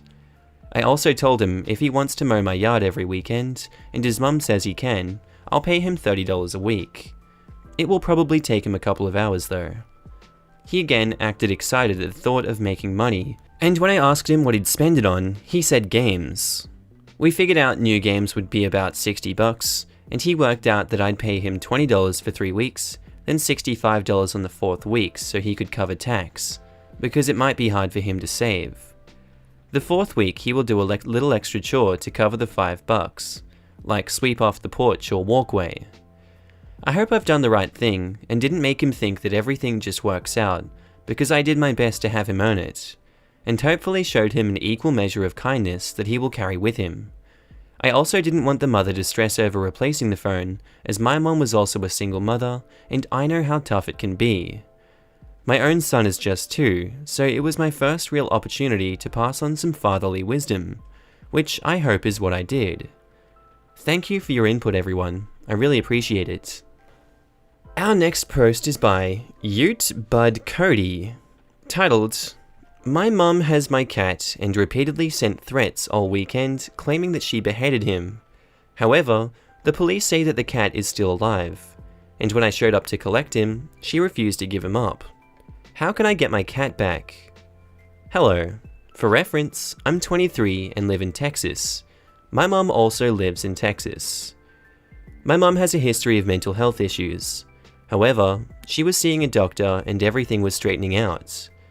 I moved in with my boyfriend, and when we moved, the landlord refuses to let us have a pet. My mum offered to take care of the kitty, and she agreed that I can get him anytime that I want to. We have a verbal and written agreements that Kitty is still mine, and she'll let me get him whenever my living situation allows pets. Over the weekend, my mum had a mental breakdown. She stole a bunch of her boyfriend's stuff and mailed it to me to sell on eBay. When I refused to do that for her and sent the box back to her, she got mad. She sent me message after message, explaining how she beheaded my cat, and his head will be at my doorstep Monday morning. I also found out she quit taking her medication, and she went off the deep end. I called the cops and animal control. They did a wellness check, and to my surprise, Kitty was alive and healthy. After the cops left, she demanded that I come by her house and get Kitty, and if I don't, she'll behead him for real this time. So I went to her house, and when I went to claim Kitty, she refused to give him up. I called the cops back out, and according to them, since the cat had technically lived with her for more than 3 days, the cat is legally hers. I showed them our contract, her threatening messages, and showed them where she told me to get him. They said they can only take custody of the cat if she actually harms him, and since he was still alive and unharmed, they said that I'd need a court order to officially get custody of the cat. After I went home, she kept sending threats, so I blocked her number. I ended up going out to the hospital because I thought that I was having a heart attack. Anyways, I don't know what to do from here. All I know is, I believe her threats are credible and I need immediate custody of my cat before she actually crosses a line and actually hurts him. Also, my landlords are understanding of the situation and will let me house my cat. What do I do right now? I've had him since he was 2 days old, nursed him and took total ownership of him. He's now 10 years old and I just need him to be safe. Bad Throwaway 1 says, if animal control walked away from this, then you need to go over to their heads to a supervisor. Even if the cat is legally hers, her messages constitute threats of animal abuse. I believe I was speaking to the supervisor.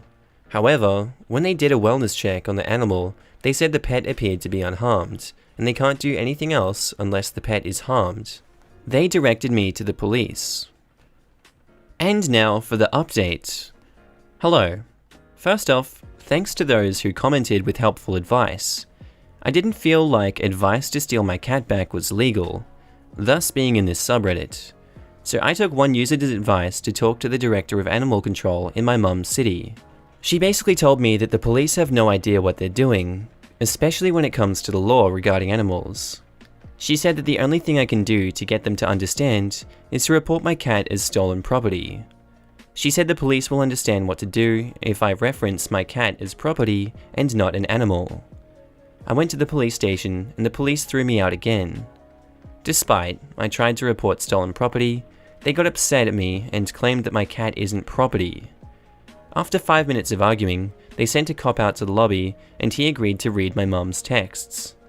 The cop read them and said that since she claimed that the cat is mine and she told me to collect him, I can go to her house with a police officer and he will assist me in getting her to hand back over my stolen property. We get to my mum's house and she's not there. We look around the outside of her house and find no signs of Kitty either. I call her and ask where she is, and told that I was at her house with the police. She said, in quotes, I took the cat and ran off into Oklahoma and I'm not ever coming back. The police said they can't help since they don't have jurisdiction in Oklahoma. So I went to the courthouse to file a small claims against my mum, but the filing fee is $171, so I left because I can't afford it.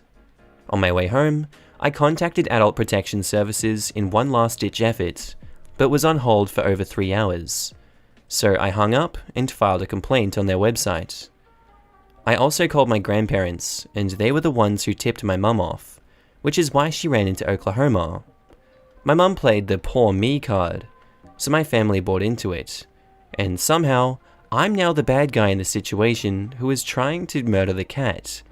When I got home, I cut everyone out. All of my family. I separated every single tie that I had to them. I've had that cat since he was 2 days old, and if I'm being open about the situation, I was a victim of childhood abuse. That cat was the only thing who showed me love and most of my childhood and teenage years, and it kills me that I won't be able to get him back. I ended up hurting myself and had a nervous breakdown, and now I'm getting help for my own mental health. This situation broke me, and right now I'm trying to recover. Thank you to everyone for listening. Oh, that's kind of sad. I do hope that she at least gets a new cat if she can never get that one back. That's really tough to hear. Anyway guys, I guess there's no way to move but forward. Our next story is by 29 Throwaways, titled, Colorado. My landlord has revoked permission for me to hospice in the home I've been renting from her since I have been terminally ill. There is nothing in the lease re-hospice. What do I do? I guess the worst case scenario is she can evict my roommate, but Jesus, this is such a freaking mess. I wouldn't have even moved in this place, except that I needed somewhere to die basically. So what can she do to prevent me from hospicing at home? Anything? Can she evict my roommate if I do? ETA, this revocation was verbal. Again, I moved into the house with the understanding I would be able to die there. She has told my roommate now that that isn't okay any longer. Jung Professional says, your landlord must clearly state how you are violating the terms of your lease. She must be able to prove that your hospice care is in direct violation of some aspect of the lease. Her not liking the foot traffic or whatever her complaint is may not fit this requirement. I'd encourage you to ask for specifics in writing that detail how exactly you are breaking the terms of your lease. Also, try calling this Colorado tenant law information and advocacy hotline. And Keegan Ware 4 says, not sure if this is applicable to your situation at all, but it's worth a shot.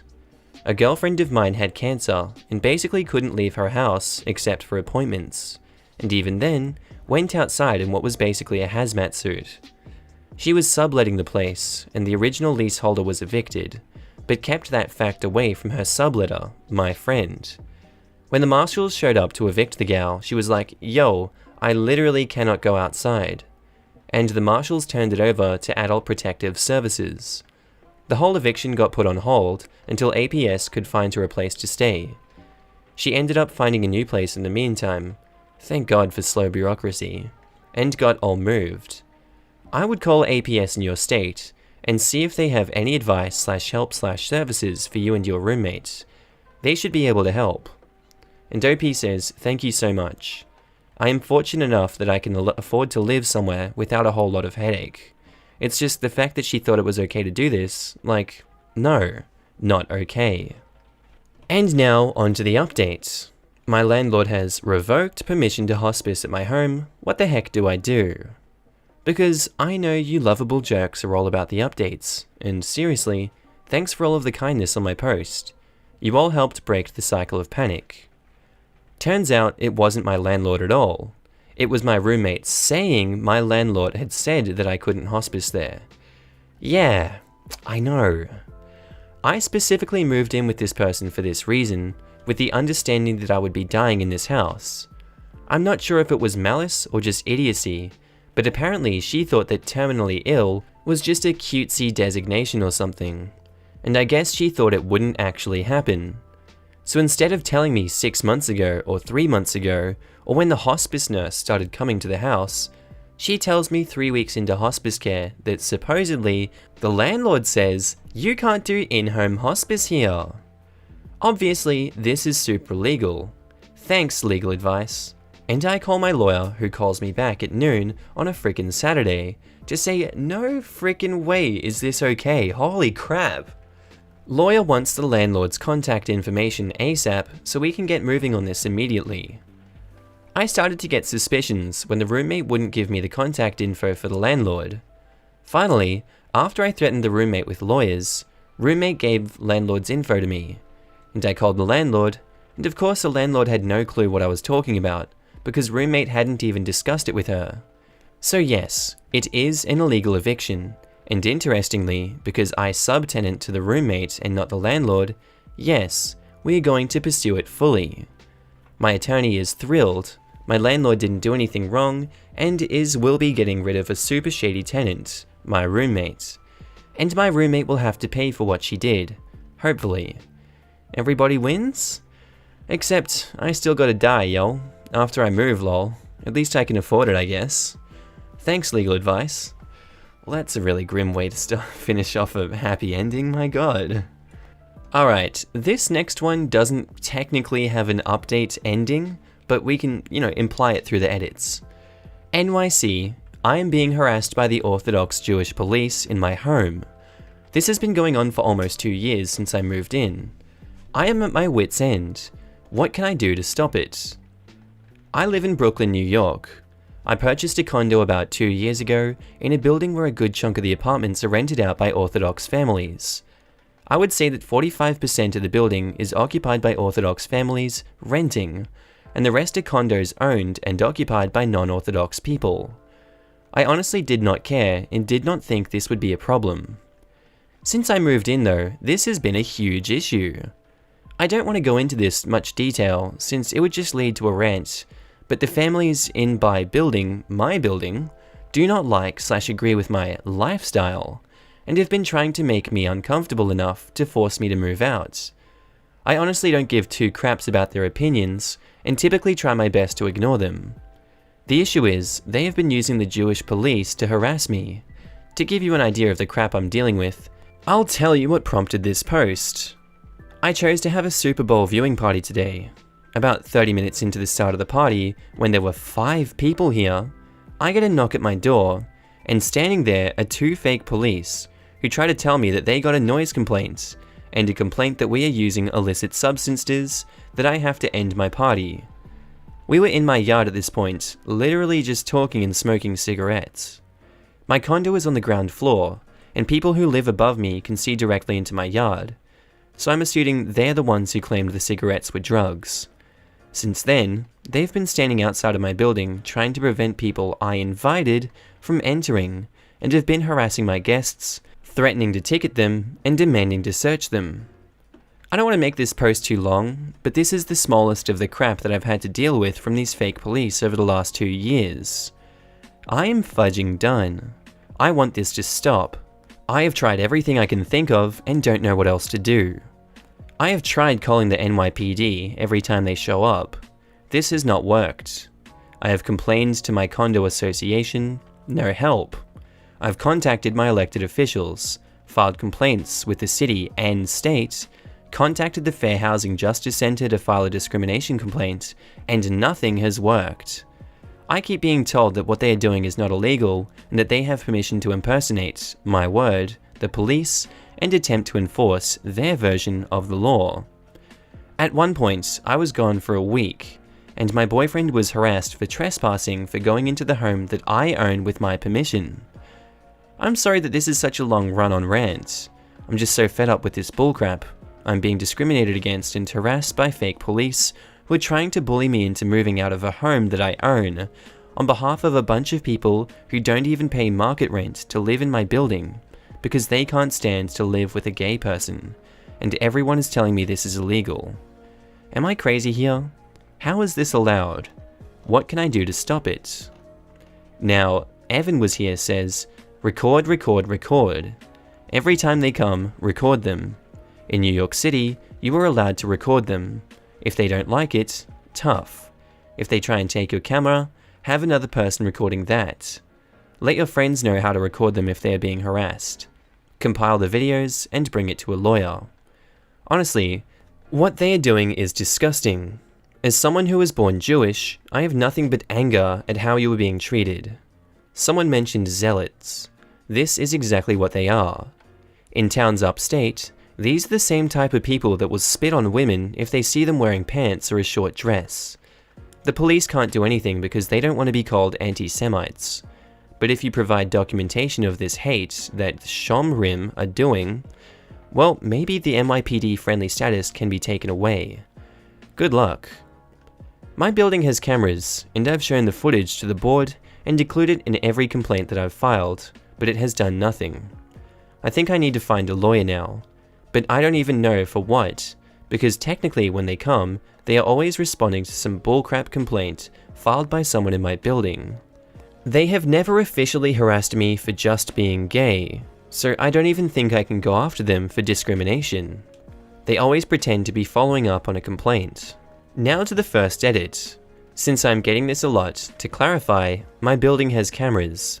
The police have seen the footage, the police have responded to them harassing me, and are fully aware of what is going on. It hasn't helped. Most of the time, today included, I have to call the NYPD in order to get them to move and stop preventing my guests from coming in the building or to stop harassing me at that moment. They come, tell them to stop, then leave, and they just do it again. Today the NYPD came to my home 7 times, and this is common. Edit 2, putting this here since this is locked. Thank you to everyone for all the advice and support. I will be following some of the advice received and update if I have one. If this works, I'll be able to stay, though an overwhelming amount of what I've been told leads to me accepting that there is a 60% chance I'll have no choice but to move. Thanks, especially to all the Orthodox people who have reached out with practical advice and information about this group and how it works. That has been especially helpful because it's put my situation into perspective. Yeah, it sucks, but worst case, I can move across down the block or something and be rid of it, which isn't the case for people within the community.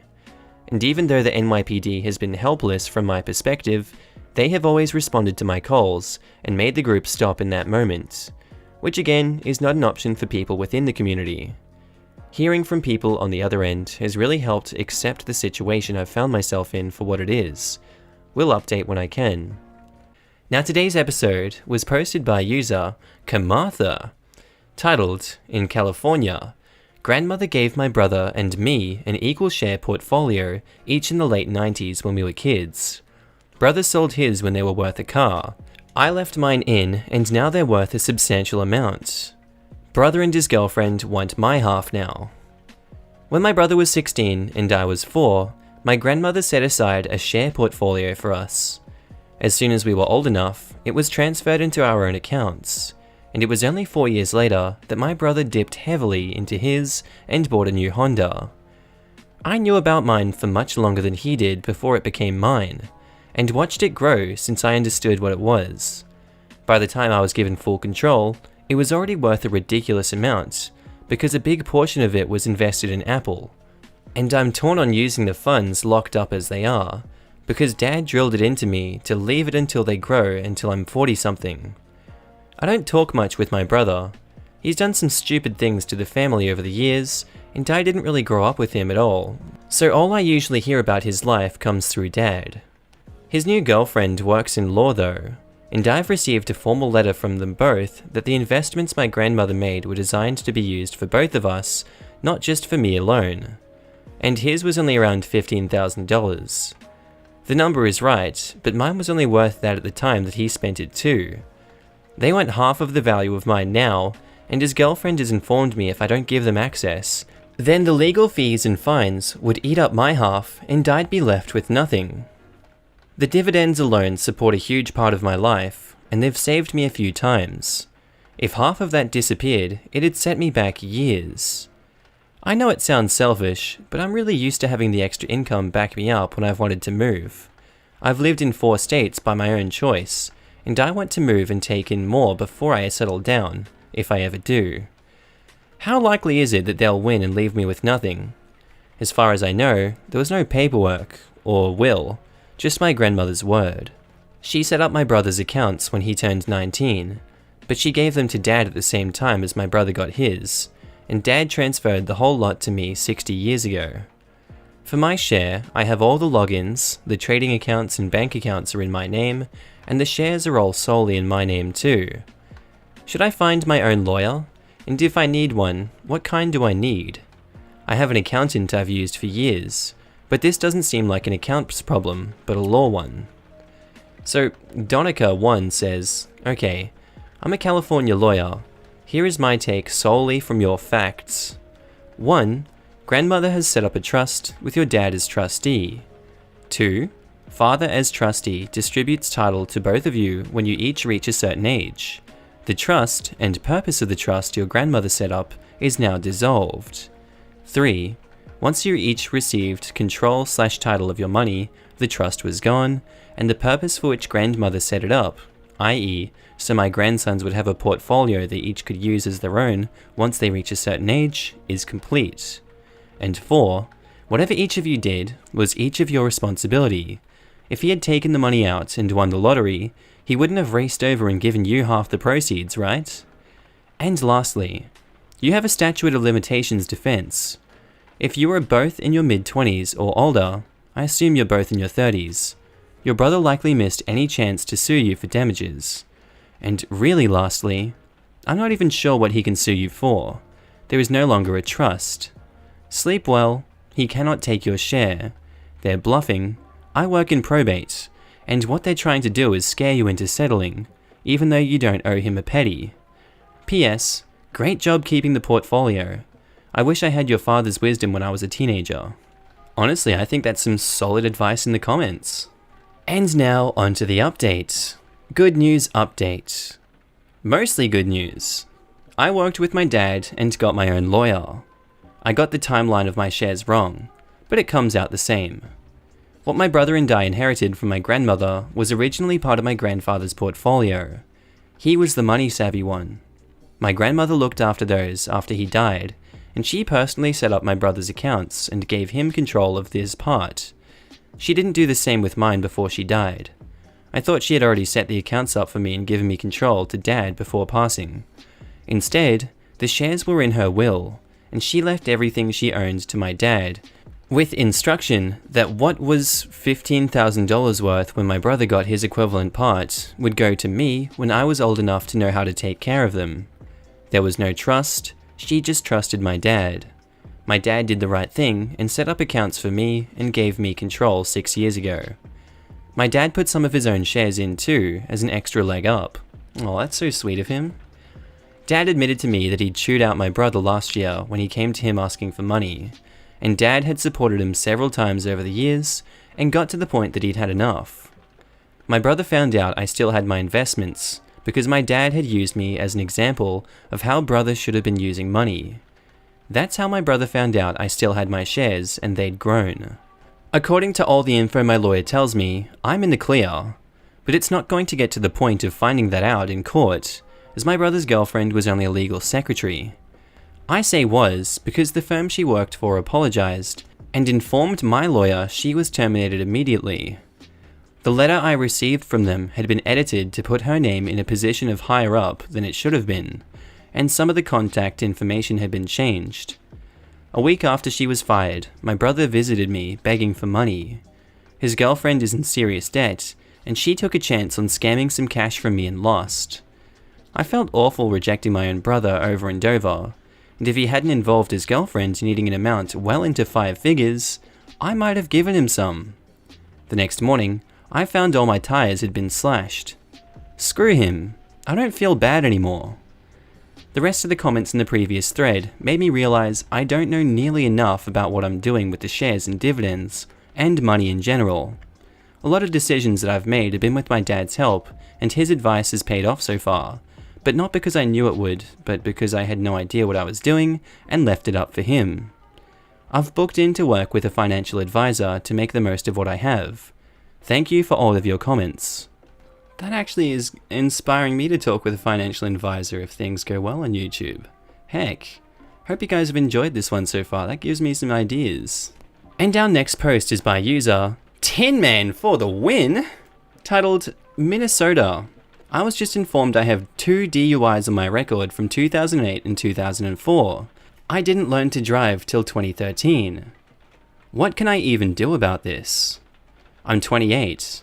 I would have been 13 and 17 at those times. How can something like this happen?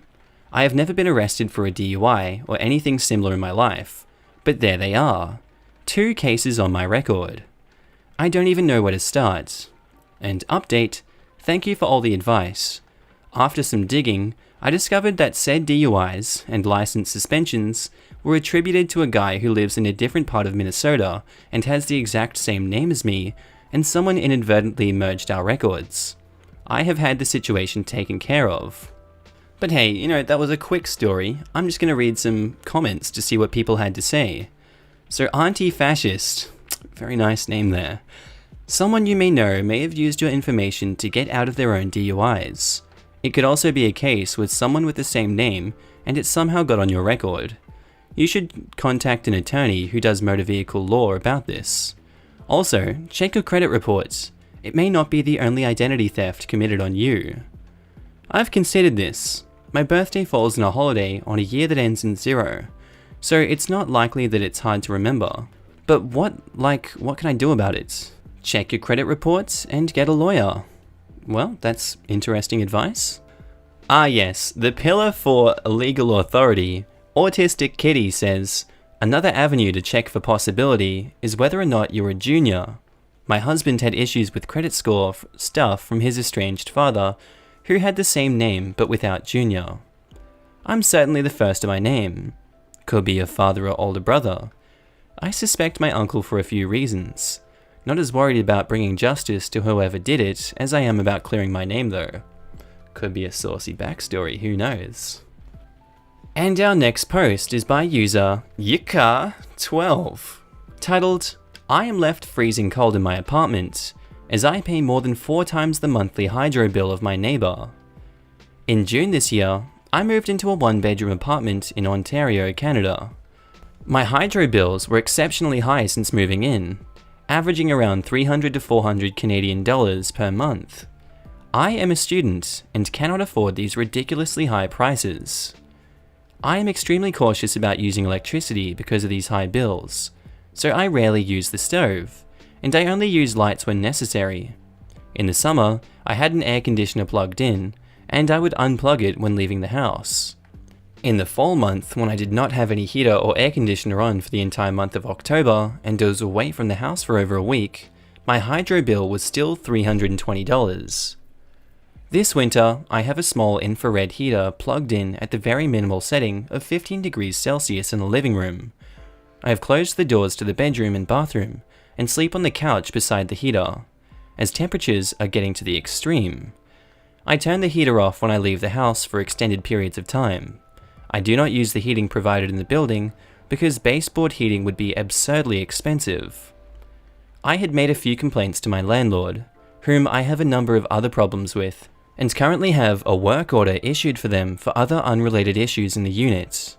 I have also called my hydro provider, and they told me that my unit has had a long history of high electricity charges, and all the past tenants have all complained about it. At this point, I just thought that it might just be normal in the area, and that I should give up. The other day, as I was leaving my unit, I ran into my neighbor right across from me. He asked me how I was doing, and how my heating was, since it was so cold outside. Of course, I broke out to complaining about how high my bills were and how cold I was all the time. He looked at me surprised. He told me his bills have always been around $40 to $70. He let me step into his house. It was so warm. The guy had a heater set so high, all the doors were open, and now I'm extremely confused. He let me take a photo of his last hydro bill, the one where it was fall and I paid $320. The table I made comparing my neighbor's October bill to mine. After finding out about my neighbor's bill, I am convinced that something suspicious is going on. There are only 4 apartment units in the building as we are on top of a restaurant. The third neighbor has also mentioned that their bill never exceeds $80. The fourth I have not spoken to extensively on that matter. I called Hydro again, and they told me they could have an inspector come and shut off the hydro to the unit to see if anyone else is connected to my hydro, such as the restaurant. I am feeling a bit helpless and would like to know if there's anything further that I should do. And if I do discover that my hydro is being bypassed, will I be able to get my money back for all these months? Adding up well to over $1,000 of extra payments. If the inspector finds that nothing else is connected to me, what other possible explanation could there be? Thanks for your help. Edit. Wow. Thank you for everyone who has contributed in helping me solve this mystery.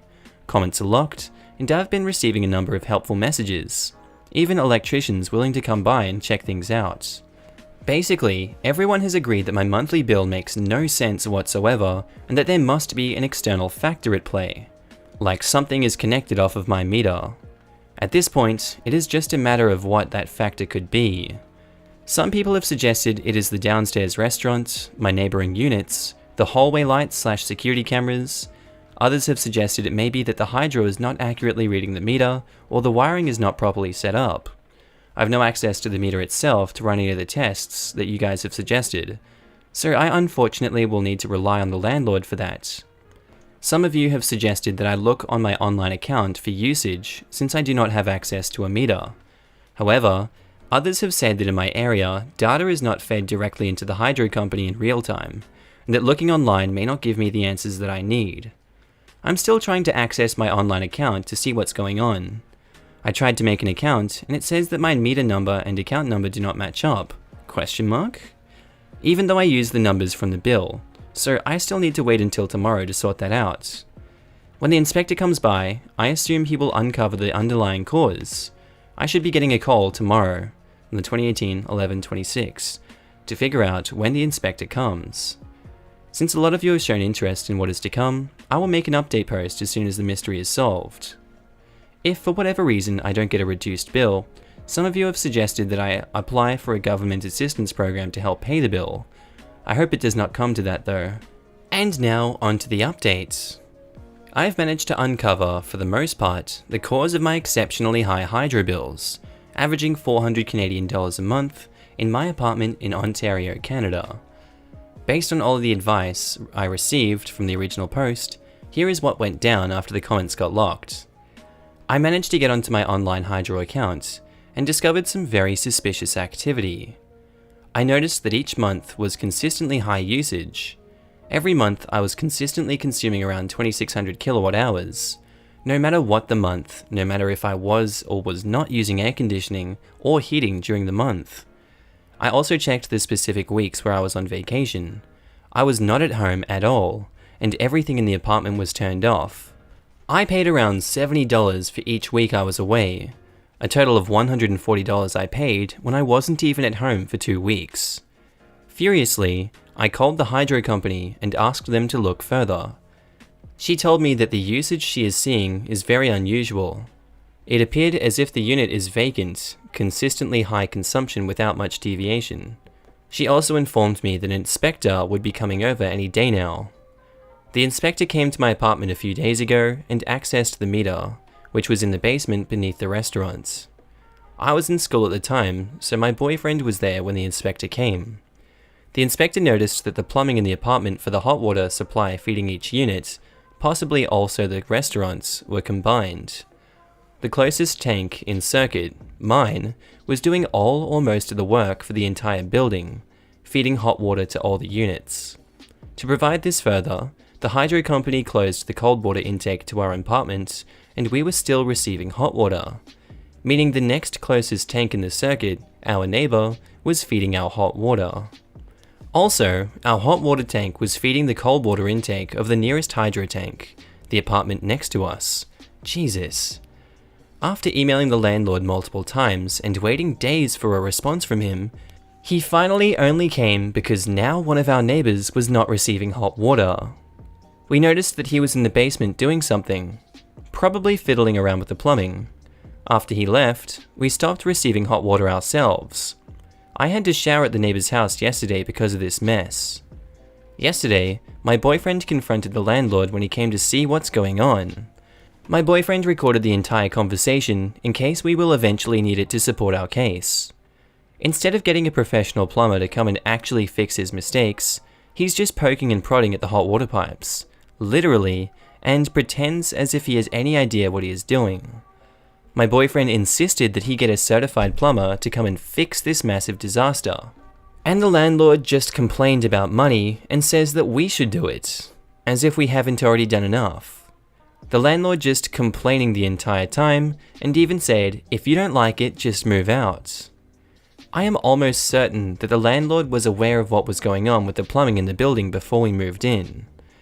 Due to the fact that all the tenants before me dealt with the same high hydro bills and have made complaints before, but they were all old and probably did not know that it was wrong or what to do. Likely my landlord's favorite kind of person.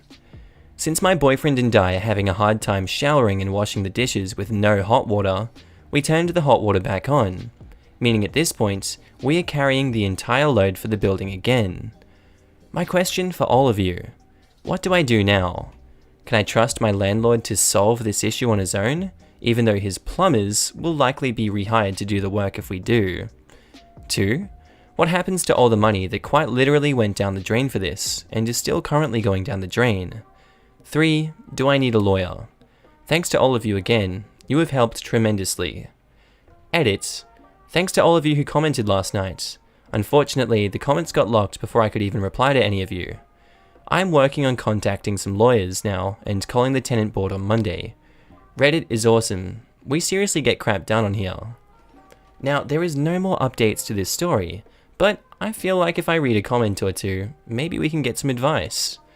Fool Me Thrice says, now you take your landlord to the LTB. You apply today, even if he promises you he will fix it. The LTB can order him to hire a qualified plumber to repair the issue. The LTB can also order him to reimburse you for the extra hydro. You don't need a lawyer for this process, but you do need evidence. So, for example, something from the hydro inspector about what he found. Then hydro bills from before and after you aren't heating everyone's water, to show the difference, of course. You may want to consult a lawyer or paralegal about how best to put together your evidence and arguments. And That's What Happened says, he's all done stealing from you now. If he gets you to move, he can increase the rent and rip someone else off. There are cheap paralegals who do landlord and tenant board work. You don't need a real lawyer. Just get a solid paralegal and sue the pants off this jerk. I guess I'll have to do that. So much negligence. And I'm gonna guess that's what happened from here. We won't know unless they post another update in the future, but this was posted a year ago, so who knows. Anyway, on to our next story. By Efficient Emergency, titled, A clothing company I used to work for is now sending me a cease and desist letter for using designs they rejected, in Michigan, intellectual property law. So I used to work for a clothing company, and I submitted several designs to them they rejected and never used. I have since quit and started using the designs I made myself that they didn't use. Recently, they have contacted me threatening with a cease and desist. This is what my employment contract stated about non-compete/confidentiality.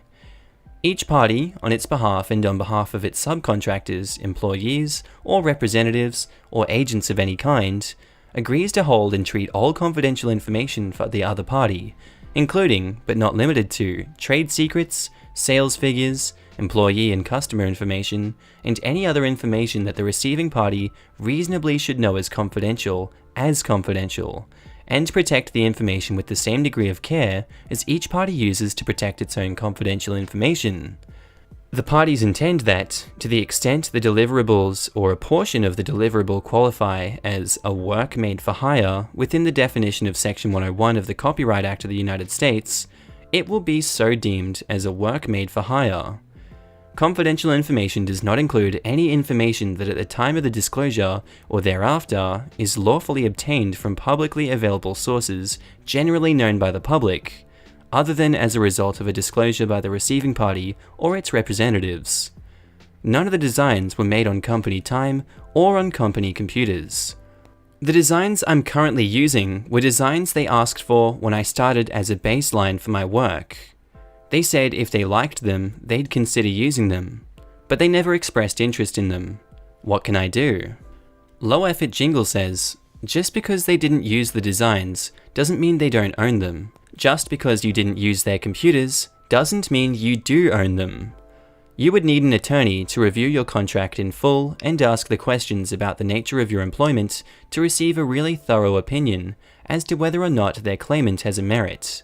A cease and desist is a request, not a legal document. If you do not cease and/or desist, then they may sue you. The letter signals intent to do that. If they do sue you, you will absolutely need an attorney to defend you. And OP says, the problem I'm really seeing here is that it feels like a grey area. My contract was ripped straight from Fit Small Business. and says nothing about intellectual property or ownership of work. The quote in the post, the extent of it, whatever that means. They didn't pay me for the time they used to create said designs, so I'm kind of at a loss here. And now onto the update. I brought this up to a lawyer and they laughed. I made the designs before I started there on my own computer on my own time. They had no legal claim to them, and they were just trying to bully/strongarm a 19-year-old designer. My lawyer sent back some type of legal letter, and they immediately apologized and said that any designs I didn't specifically make for customers were mine and mine only. My lawyer said something along the lines of, they can't afford this type of suit, as they're a mum and pop type of company. Lawyer did it free of charge. All worked out in my favor. And our last post by user Hiploy38. Bought a PS4 from Walmart, box had books in it and they won't exchange/refund it. Consumer law. A few days ago, my wife snuck out to Walmart to buy our son the only real thing he's been asking for, a PS4/Spider-Man. Today they are off running around, and I figured I'd take the time to get it updated, set up an account, and pay for any subscription that it may have, etc. Open the box, and it has books in it where the console should be, and a copy of a sticker where you should see the S/N that's glued to one of the books.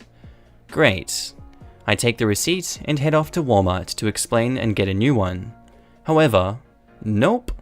I talked to everyone at the store, from the CS desk to several managers, and they refused to exchange/refund the console. It was paid for in cash. Wife is a waitress and used tips, so I can't just talk to my bank about getting a refund. What can I do? I know this must be a common scam people do, but we're victims here, and Walmart refuses to exchange it or even refund it. I offered to accept store credit/gift card, but even then they said no and told me to leave. Whoa. Call corporate number.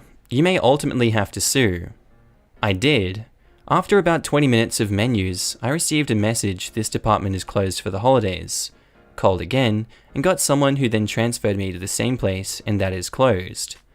Walmart is only closed for a day or two of the year, and Christmas is one of those. Their corporate office is likely closed already. Wait until after Christmas. Let's see what happens in the update, shall we? So now onto the update.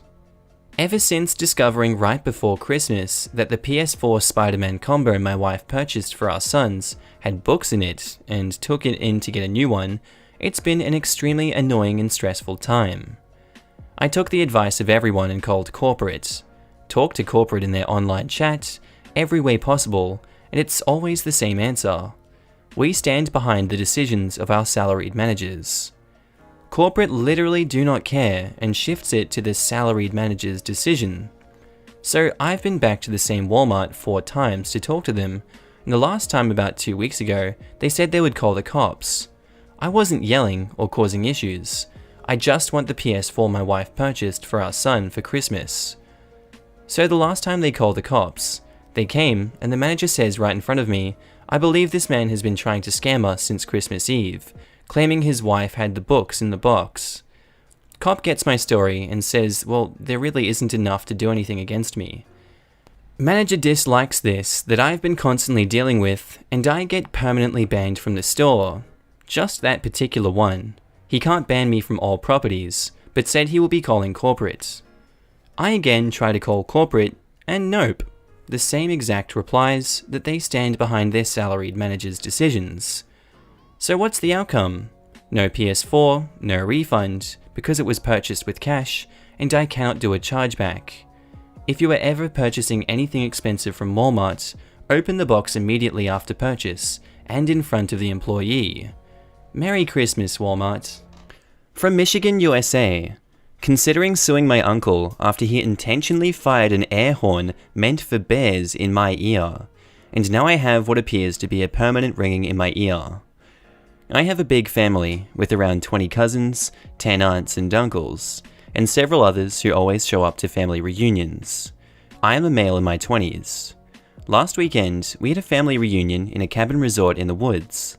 On the last night there, while everyone was sitting by the campfire, my uncle by marriage snuck up behind me and blasted an air horn about a foot or two away from the back of my head.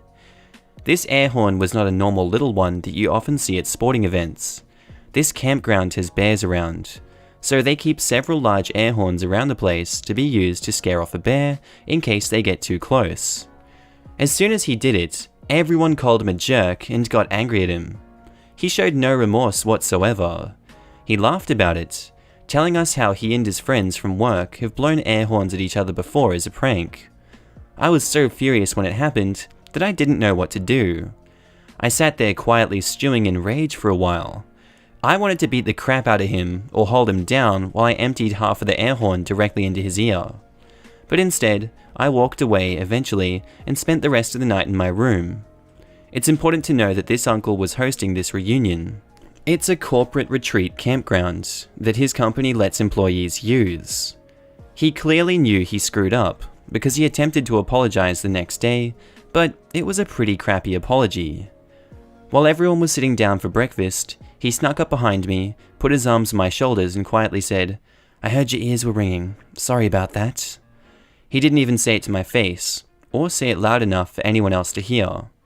I grumbled something about, "It's okay," but I absolutely do not forgive him. This happened last Saturday, a week ago. For the first couple of days, my ears were literally sore, and any loud noises were painful to hear. Since then, my ears have been constantly ringing. It's worst when I'm in a quiet environment, like trying to work or go to sleep. I hear this high-pitched sound that drives me nuts. Sometimes it'll start to subside, but it still comes and goes. I think I could have permanent hearing damage. This guy has been giving me crap since I was a young kid, so this is not a one-time occurrence, though this was definitely the worst thing he's done to me by far. I've contacted a personal injury lawyer in my area to learn about my options, but I figured some people here might have good info as well. I won't hear back from my lawyer until tomorrow at the earliest. Any info is appreciated. Suing my uncle would tear a huge hole in my family, but I really don't care about that if I end up having ringing in my ear for the rest of my life. It's interfering with my ability to sleep and work. Thanks for any help. Edit: I am seeing an audiologist and ENT this week. I will post an update here when I have one if the mods allow it. So, you start this process by seeing a medical professional for your ears. Your uncle would very likely be responsible for your bills and could be held responsible for damage you suffered as a result of his arsehattery. I would also try to get your hands on the horn in question and document the rating plate for the output in decibels, and photograph any warning that may be attached.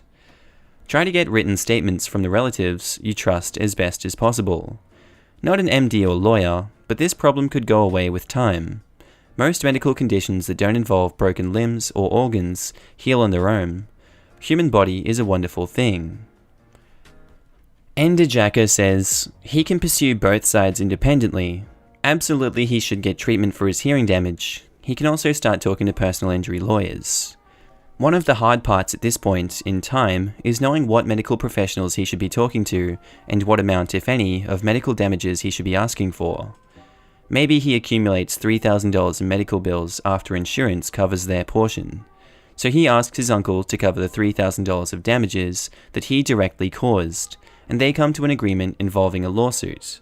But OP is still left with 50% hearing loss in one ear and permanent tinnitus or tinnitus. How do you put a price tag on that? That's where a competent lawyer would come in, even if it never actually gets to a lawsuit.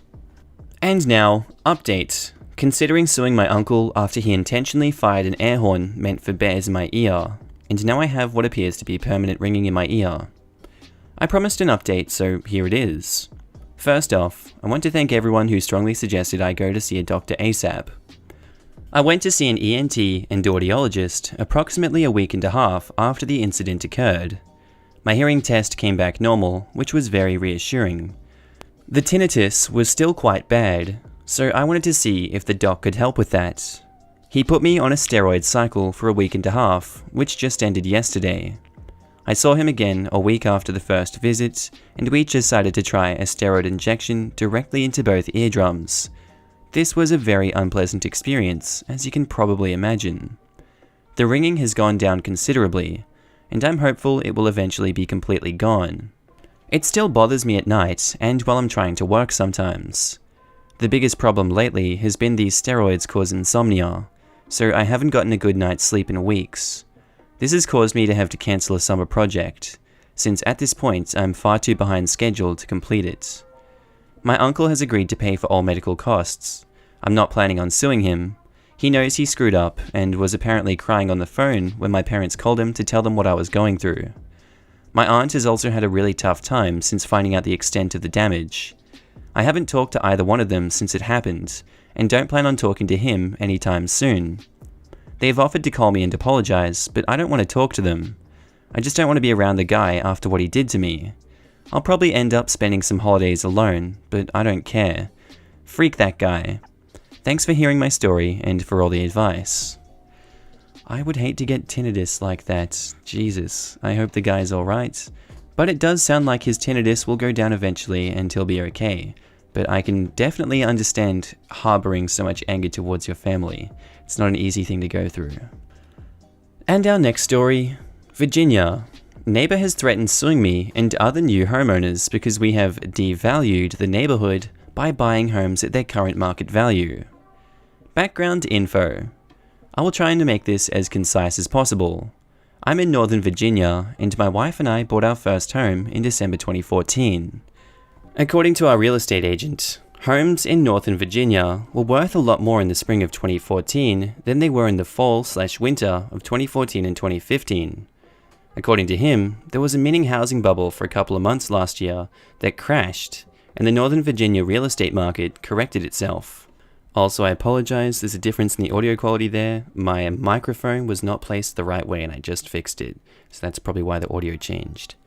Anyway, today, homes are simply sitting longer and buyers are getting better deals than ever before. The townhouse we bought was originally sold 10 years ago, new construction, for $389,000. This June, it was listed at $415,000, sat on the market until late October, when it went under contract for $385,000. The buyers lost their funding and the home appraised at less than the agreed upon purchase price. The home fell out of contract the first week of November, and we made an offer of $370,000 that same day. We went to settlement on December 5th. The townhouse we bought is the largest of 4 model types, just shy of 3,000 square foot, an end unit, and is one of the small handful of end units that happen to have over 5,000 square foot of land. In total, there are, I think, 85 townhouses in this portion of our master planned community. All of the homes in the community that are for sale are still sitting at the pre-bubble price per square foot of around $155 per square foot. We paid around $130 per square foot. The meat of the story. So, it snowed here a few weeks ago, and I had the opportunity to introduce myself to a few neighbors as we collectively complained about clearing snow from our driveways and sidewalks.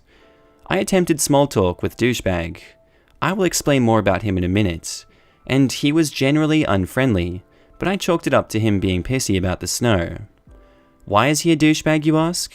Well, he drives a Range Rover, bumps very loud music through it at all hours of the night, when he typically comes home at 10 to 11 p.m, drives very aggressively in the neighborhood, etc.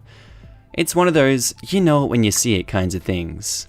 Just take my word for it, he's a douchebag. Wonder if he's compensating for anything.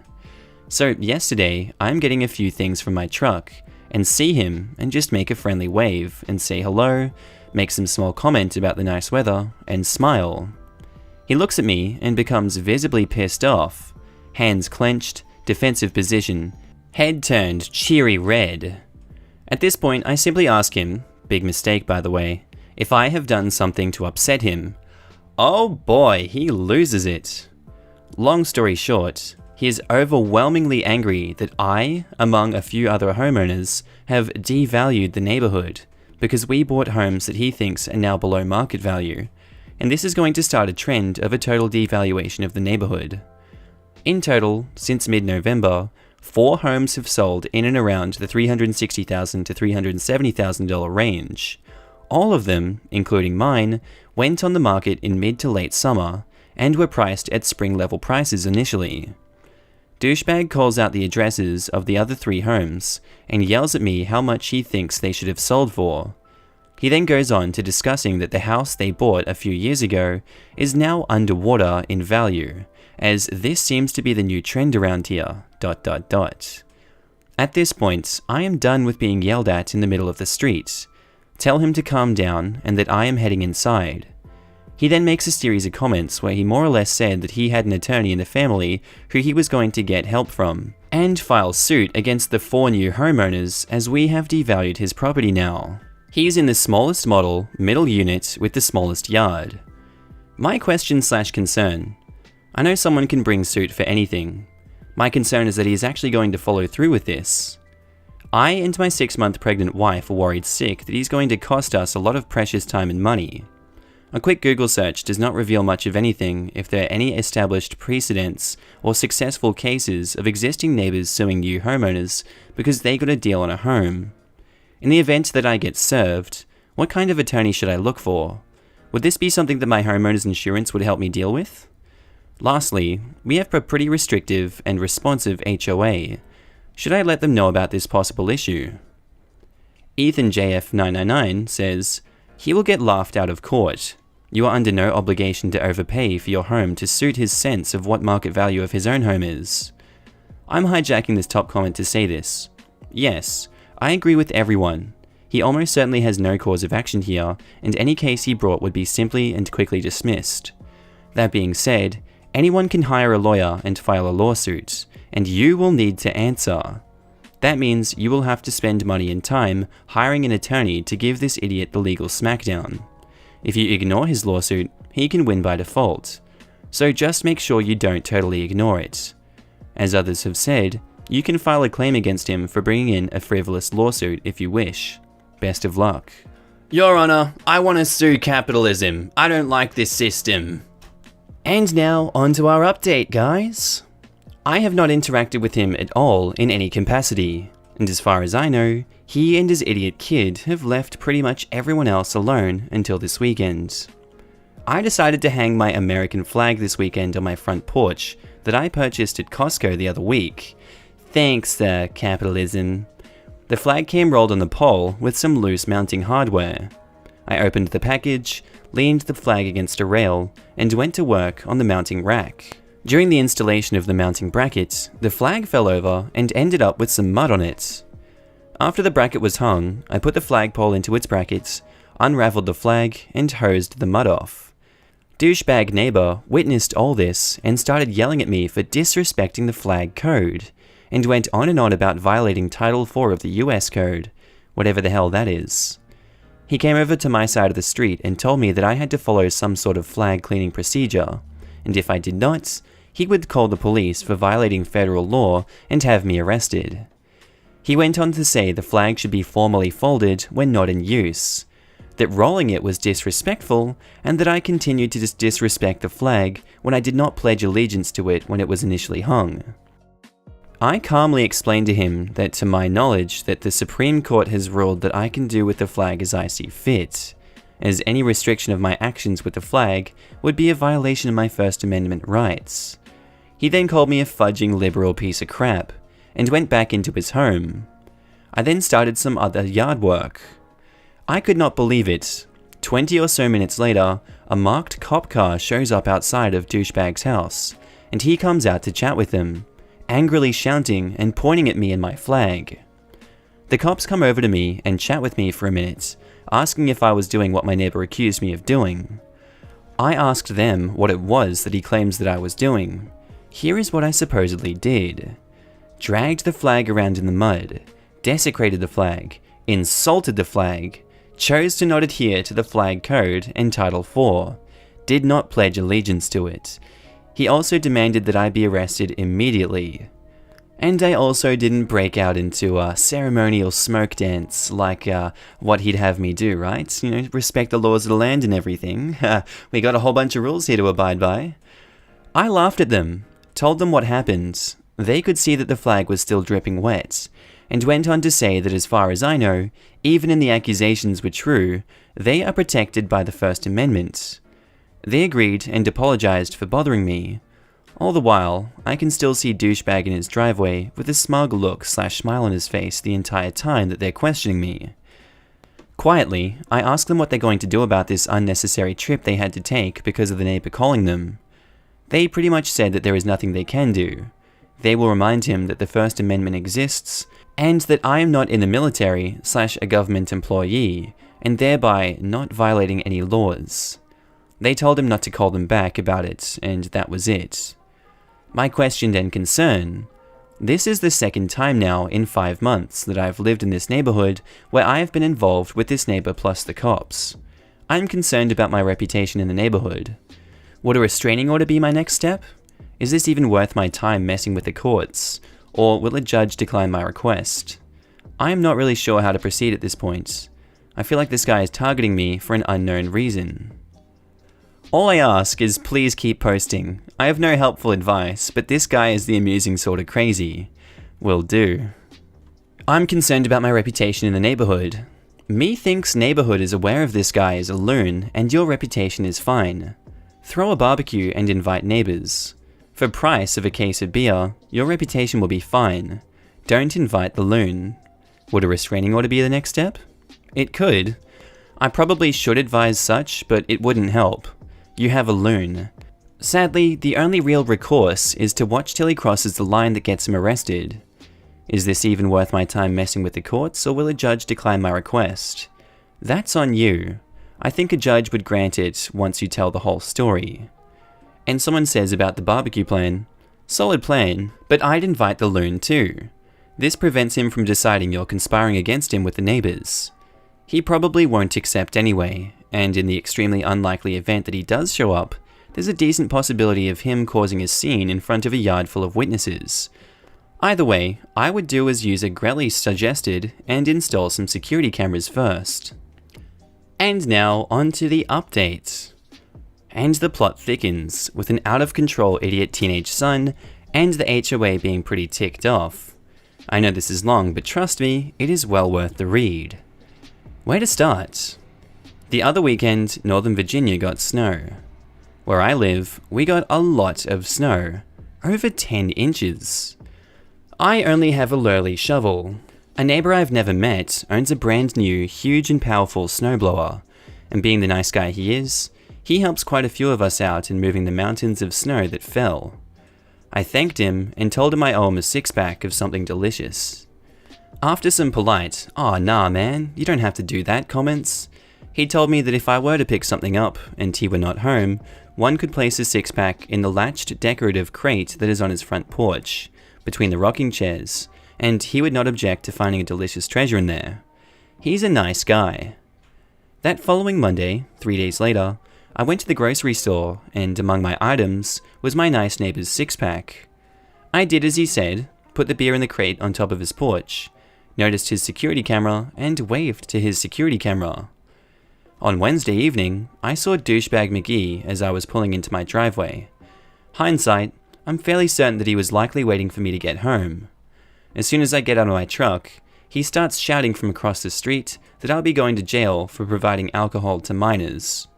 He goes on to say that he discovered his kid wandering the neighborhood wasted on late Monday night. I immediately put two and two together and realized that his son stole the beer from my nice neighborhood's front porch crate and drank it.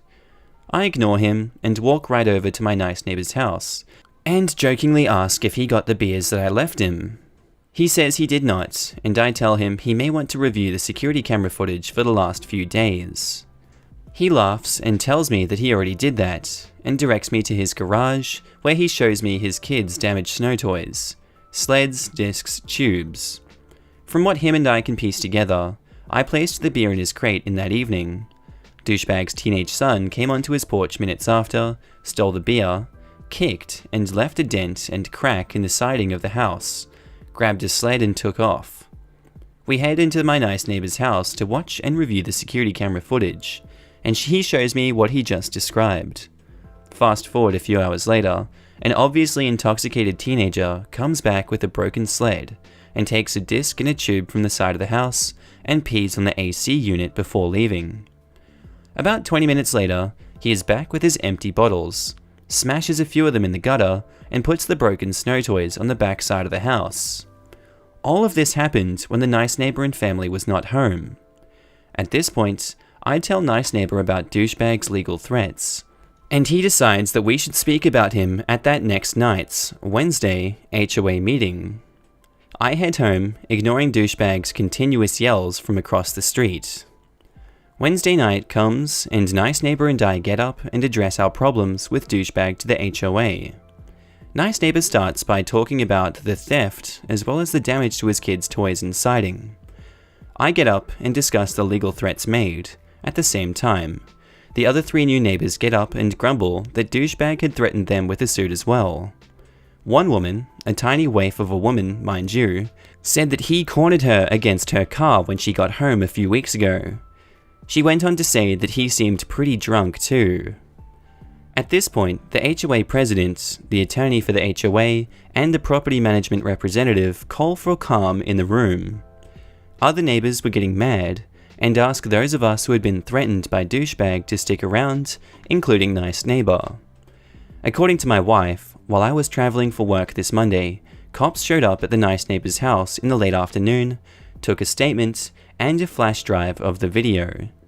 Nice neighbor came over to my house and told my wife that the HOA told him to go ahead and to call the cops to report property destruction and trespassing. The cops assured him that they are not interested in speaking with me, that they are going after this little crap because he is a problem at his high school, and that they are not unfamiliar as to who he is.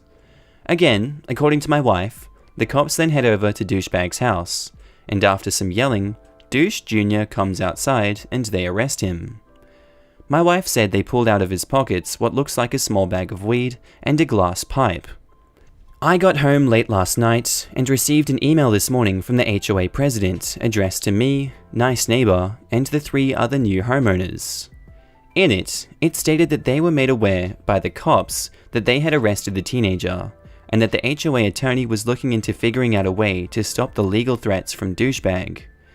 We were assured that there is no legal precedence for suing someone because they purchased something for less than you did, but nonetheless, they are here to help if need be. So that's where we sit. Now, Insomni Green says, I was honestly hoping that douchebag was going to threaten the cops and that he would get tased. If he's like that in the neighborhood, it's only a matter of time that he mouths off to the wrong person and he gets his butt beat. Plain and simple. Glad that you have really decent neighbors besides him. From someone else in the IT field to another, you've shown some pretty decent patience. Most of my patience was destroyed by end users. Sad face. Yeah, nice job on all accounts it seems. Nothing to add really, other than the best way to defend against an unruly neighbor is to involve the police as much as necessary. You have a right to a quiet enjoyment of your property, and he clearly is infringing on those rights. You can even place a restrictive order based on the threats should you and your family ever feel the slightest physical intimidation. Maybe invest in some cameras for your property if you don't already have them set up. Does anyone else just want to watch a whole movie of this entire saga go down? Like, that would be amazing. They sound ridiculously crazy, and I feel bad for that kid. I hope he gets the help he needs, but we always see where that goes, right? They don't usually go down a bright and sunny path. And I hope that, he does it peacefully if anything does happen. And our last story. Police officials are forcing me to cremate my daughter, non-US. Me, 45 female, daughter, who's 21 female, passed away about a week ago. I have no motivation to do anything. I've been talking to many police officials and doctors. I won't say how she died, but she went on a vacation trip and didn't come back. Her friends called me, and she passed away soon after. Police officers are urging me to cremate her body. I want to bury her, but they keep saying that it's not worth it, and they won't allow me to bury her because her body belongs to that country. They said the only way I can take her with me is if she's in ashes. I'm heartbroken. She vacationed in Mexico. I've tried looking this up, but I don't find anything credible. Can they legally make me cremate her? Edit. Thank you to everyone who took the time to reply, and anyone who sent their condolences. My husband and I never thought about contacting the embassy. We're relieved to know that we do have options. My daughter was a US citizen, and she was healthy prior to all of this. There's no reason why she can't be transported in my opinion. And our American baby says, I am so sorry for your loss. You need to contact the US Embassy in Mexico as soon as possible. Ask for American Citizen Services. They will help you repatriate the body. ACS will advocate on your behalf and do work with you on your paperwork. Ask them if you should fly down immediately, or if they can act on your behalf. If there is a US consulate nearby, ask if they can send someone to the hospital. Do not let her friend sign anything at the hospital. You should request an autopsy as soon as she is returned to the US. Good luck. Life just handed you a terrible card. I wish you peace as you grieve. I was arrested, kept in jail for 62 days, then released after the DA finally got around to my case. I did nothing wrong. Okay, so a few days ago I was released from county jail after being held for 62 days. I lost my job, didn't pay rent for 2 months, almost 3 now, and my car is in the process of being put up for auction and they won't release it. I was arrested for felon in possession of a firearm. I'm not a felon and never have been or had anything expunged, and at the time of arrest, I didn't even have a firearm on me.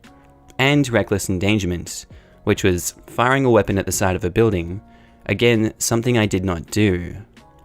I had an initial appearance thing in the jail over video, where I was given a public defender who was completely and absolutely useless.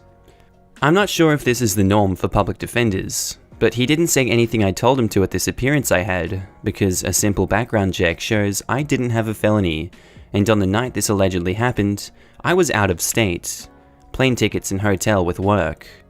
He literally just said, not guilty, then asked for a signature bond. The judge or magistrate guy denied it, because a felon with a firearm is a huge thing. So then I sat, in jail, for a total of 60 days, before my public defender even came to see me. I tried to call him every day with the phones and the number on the paper I had, but he was never in and never came to see me. I couldn't afford a regular attorney who wanted around $2,500 to even start a criminal case. I don't really have family or super close friends to call for help. I was fired from work obviously, and now late on rent, and obviously will be evicted. Probably because I can't pay without a job, and definitely not $2,100 plus utilities for rent on the 3 months I'm about to owe.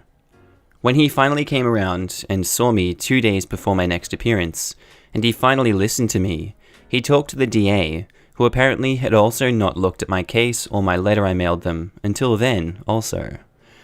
After that appearance, I got a, "Sorry, computer error, you're free to go," and I was released. What can I do for any of this? Apparently, someone with the same name but a different date of birth shot at a building after a fight, and is a felon, but I sat in jail, lost my job, can't even get my car back they say, unless I pay some crazy fees. How am I liable for these fees if it was an error? This is in Madison, Wisconsin. So our boy Drugs says, contact the Wisconsin chapter of the ACLU. They have a team specifically looking at possible civil rights cases.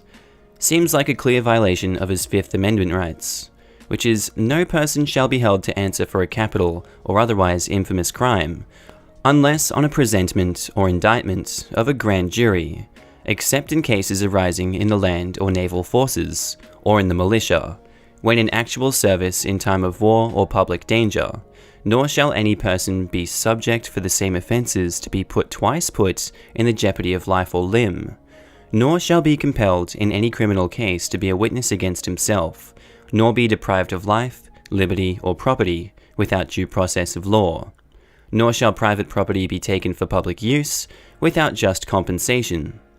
Nope, this would not be considered being deprived of life, liberty, or property.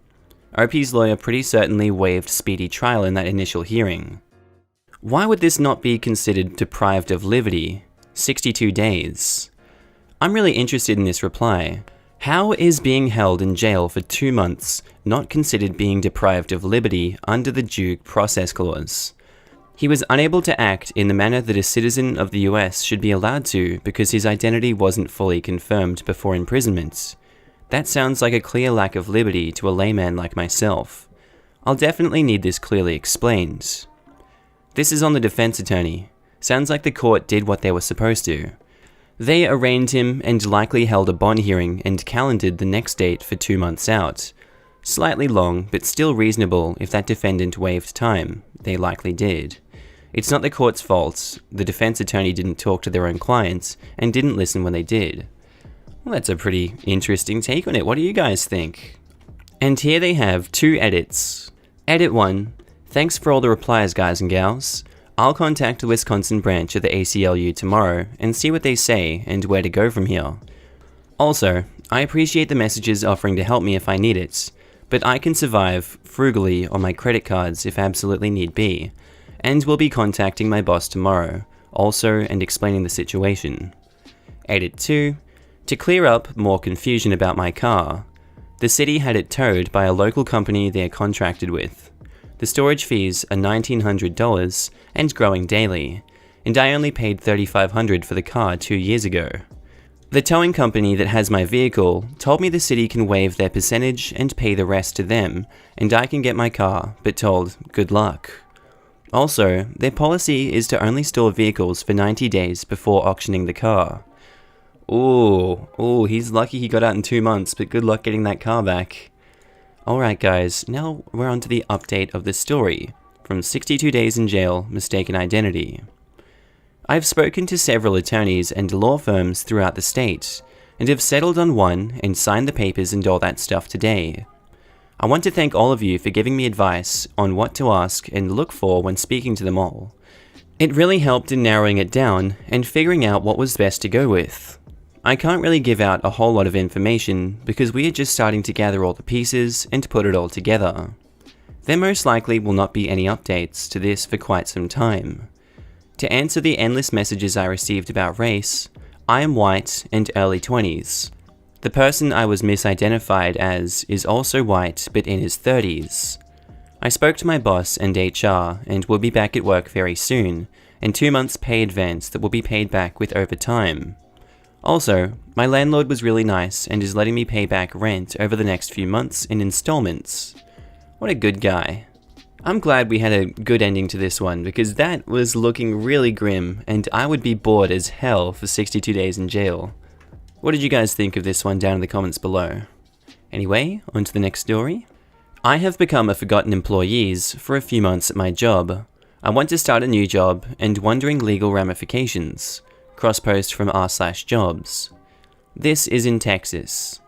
About a year ago, I was fired for something I did not do. Basically, they thought I was stealing from the company and had me fired in the system before they informed me in person.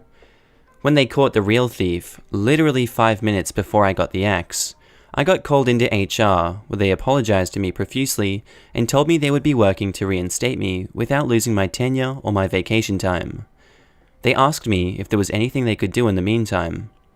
I asked for the vacation right then and there, which made HR really happy, because me being gone for 2 weeks made it easy for them to unfreak the situation. While on vacation, I broke my leg and was wheelchair bound for a month. When I informed HR of this, they offered me the satellite office for a temporary use, since it was literally 1 block away, and I could get there safely using wheelchair. The company had a satellite office close to my house that was basically just 2 rooms. One had a desk power socket and internet access, and the other one was the bathroom. The office was purchased for an exec who was wheelchair bound because of cancer. The office stayed empty for a few months when her cancer went terminal, and eventually she passed on. When I was offered it, they moved my PC and everything out there, getting me set up. That was the last time I ever had any face-to-face with anyone in the company. Even after my leg healed, I did not return to the normal building. I stayed in the office until HR wanted to move someone else in.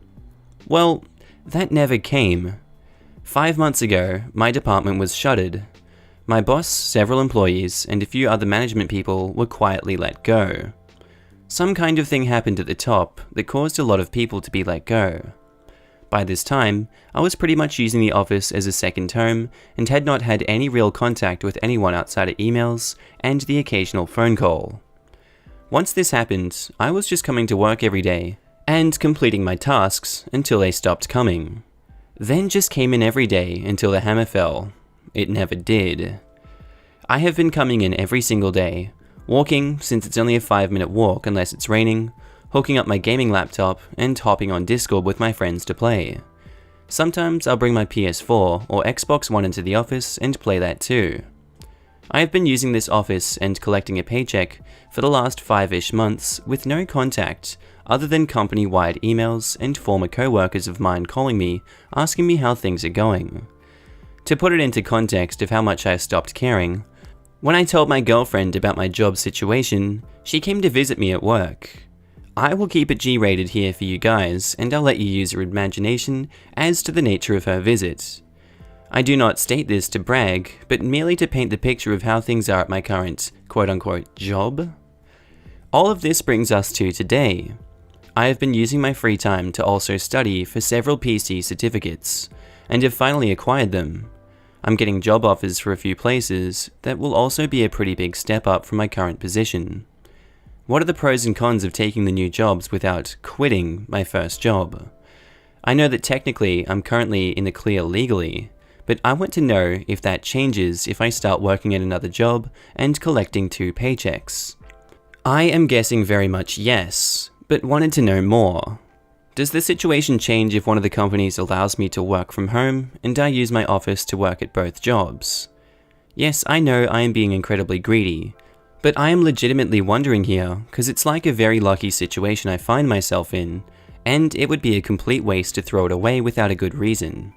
As in, I could get in legal trouble is a very good reason to throw it all away and work at the new job. So our first reply says, you could be sued back for the wages for the time you were being paid but didn't do any work. Unlikely, but possible. You're much more likely to be sued to pay back wages for any time you're working another job and still being paid for the first. Send them an email giving 2 weeks, or however much is required notice, quit, and then start your new job. So, you got reverse Miltoned? I've actually read and heard situations like this happening before. They are more common than you would think, and they happen in all sizes of business. Only not government jobs, as they are heavily regulated with strict bureaucracy.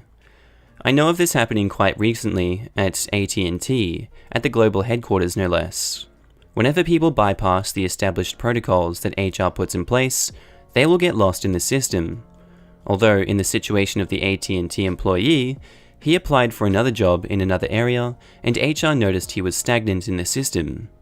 He had been turning in bogus reports each quarter to make it look like he was still doing his job, and HR did not dig too deeply into it. They gave him the position he applied for and moved on with his life. The good thing is, situations like this where people can become unfireable if they keep their noses down.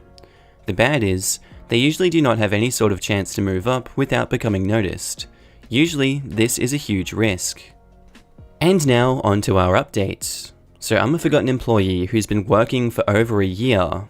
I got found out. Since that time, I got denied for the second job, and basically been coasting until I landed another position and turned in my 2 weeks notice. Recently, I found a position at a tech firm that will allow me to work from home, is easier than what I used to do, and pays more.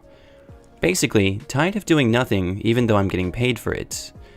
The day after I mailed the keys to the satellite office back to the corporate office, I got a phone call at exactly 8 AM. The head of HR for the former company wanted to speak with me in person. I asked her if there were any issues such as equipment that was not returned. She stated that there were no issues like that. They just had some questions about my job function over the last year. I told her that they should have that information as head of HR and promptly disconnected, stating I had to return back to work. She called back at 12:05 exactly. I have been ducking her calls ever since. Her voicemails state that I am required to come into her office to discuss a few things. My emails with her have asked if there is anything else that needs to be returned or issues with company property. Every time I am assured it is nothing like that, but they need me to come into their office to discuss this with me in person. She calls at least once per day. I am thinking I just need to ignore her calls until she either escalates or goes away. How incredibly bad is that plan? Before anyone says it, I know, okay, I should have quit a long time ago. I did not. Edit, Texas. Now, Rodley Satisfying says, they're clearly phishing. Ignore unless you get served with papers, in which case get a lawyer. They aren't paying you anymore, so they aren't entitled to a second of your time. The only thing HR needs to do is issue your last paycheck. Cobra notices and depends on company policy. Possible payment of any unused PTO earned. Oh, the irony. You are only required to return company equipment. Anything else is a courtesy, and one I would not recommend you extending. You are in the clear. Do not give them any ammunition. The only thing you need to tell the HR person is that you are no longer employed by their company and you have no interest in discussing anything with her face to face or over the phone. I like this one. Jazim says, does she think you still work there? Where does she get off requiring you to do anything? Around the time she starts throwing around the words must or required is when I would tell her to stop calling you. If you had gigantic brass balls, you could quote her a consulting fee to come in and talk to her, but I wouldn't recommend it. Virginia/Georgia. Was let go last week from my employer. Sent laptop a company issued iPhone back to employer. They will not accept it because I did not address it correctly. They have possession of the laptop, telling me that my paycheck will be deducted if it is not properly returned. I live in Virginia, Blue Ridge Mountain. Employer is HQ'd in Georgia. Sorry, I just thought that was a little bit of fun, wasn't it? Was hired in January, was let go last week due to not meeting boss's expectations on pipeline growth. Ooh, what kind of job is this man working? I'm a remote software sales guy. You know what? You can sell me pipeline growth any day, buddy. Quite frankly, I'm glad to go. It was not a good fit, and I had arranged interviews this week already. Prior to being let go, I harbored no bad feelings. Thursday, 6th of the 7th, 2018, could be 7th of the 6th, I don't know, it's America, was my last day. Had a conference call that morning with boss and HR. My only instructions for the remainder of the day was to remove anything personal off the PC, to wipe the company-issued iPhone, and head to the closest FedEx, where they would package up the laptop, charging cable, and phone. I was given an account number, whereby the company paid for the shipping and packaging. The package was to be overnighted and had to be there on Friday. I took pictures on the electronics being wrapped up, the shipping label, and the receipt. I was told to address the package to the woman in HR who was part of letting me go. I could not remember the spelling of the woman in HR's last name. It is complicated to spell, and I cannot fully remember it. I met her the day I was being fired. So rather than do first name, last name, I addressed it to, for the sake of conversation, I'll call her Susan. Company address, ATTN, Susan, head of HR. I overnighted the package. It was signed by the receptionist. It is in the company's possession. Susan is now refusing to accept the package. I called her this morning to confirm that she got the package.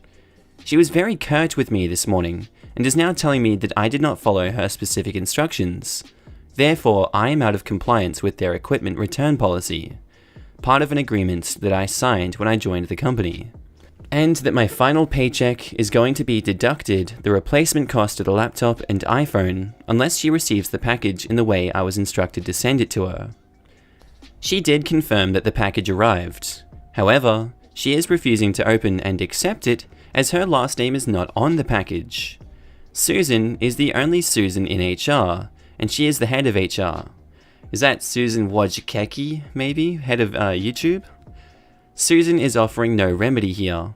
Only keeps saying that I am out of compliance and did not follow her specific instructions. I'm sort of at a loss on what to do here. Do I contact IT? The company's legal department?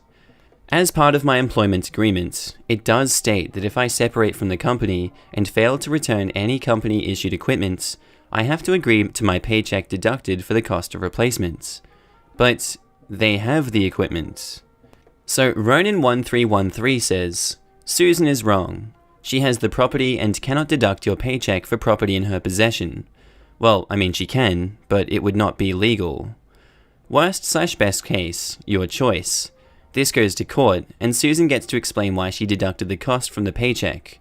I'm sure a judge would love to hear that she was charging him for not returning equipment that she was already in possession of. And they say, you should file a wage complaint with the state if they withhold your paycheck. They are being ridiculous. What do you suggest I do? IT seems uninterested. See my edit. Filing a wage complaint if they would withhold part or all of your paycheck. Don't bother with IT. Go through the Department of Labor. Call Susan back and say, according to FedEx, the property in question was delivered to you. If you withhold any part of my final pay, I will immediately file a wage complaint. I'd email that. Keeps a paper trail. So now, edit 1. I shot an email off to IT, telling them what is going on. Up to 1.5 hours later, I got a message back saying that I needed to log into the network and to submit a ticket. This was not an automated responder. Someone actually wrote me an email. Edit 2. About a half hour ago, I kicked off an email to Susan. I added a bit of my own flair to the email, but more or less everything used by u/Thunder5 wrote. Got a response back saying, I'm sorry IT chef, but I cannot send you back a package that I have yet to receive in my name. I emailed her back and did an email carpet bomb. Every C-level single executive, heads of IT, and legal department was copied on the email. I added a very, very brief summary at the top of the email stating that Susan is being difficult, is threatening to withhold my wages for non-delivery of returned company equipment, and that they are indeed in possession of the package. Now we wait, I guess? Edit 3/final update. I got a short email this morning from the head of legal stating the following. IT chef, thank you for bringing this to our attention. We know that separating from a company can be difficult, and clearly we have not made this separation any easier, and for that we apologize. Both HR and IT have confirmed the return of your electronic equipment, laptop, monitor dongle, iPhone, and laptop charging cable. IT has confirmed that all items are good working order. You can expect your full and final paycheck on June 18th. Thank you, Head of Legal Dude. Thanks to everyone for your input. Really appreciate it. Now I have to wait until Monday to confirm that their paycheck actually arrives. I suspect everything will be on the up and up now that legal is involved. Good luck. And our next post, campus effectively removed all men's restrooms. Administration is dragging its feet acknowledging there's a problem. New York, United States. So essentially, with few exceptions, every male restroom on my campus has been converted into an all-gender restroom. This sort of makes sense given that they are the only existing restrooms which contain both stalls and urinals.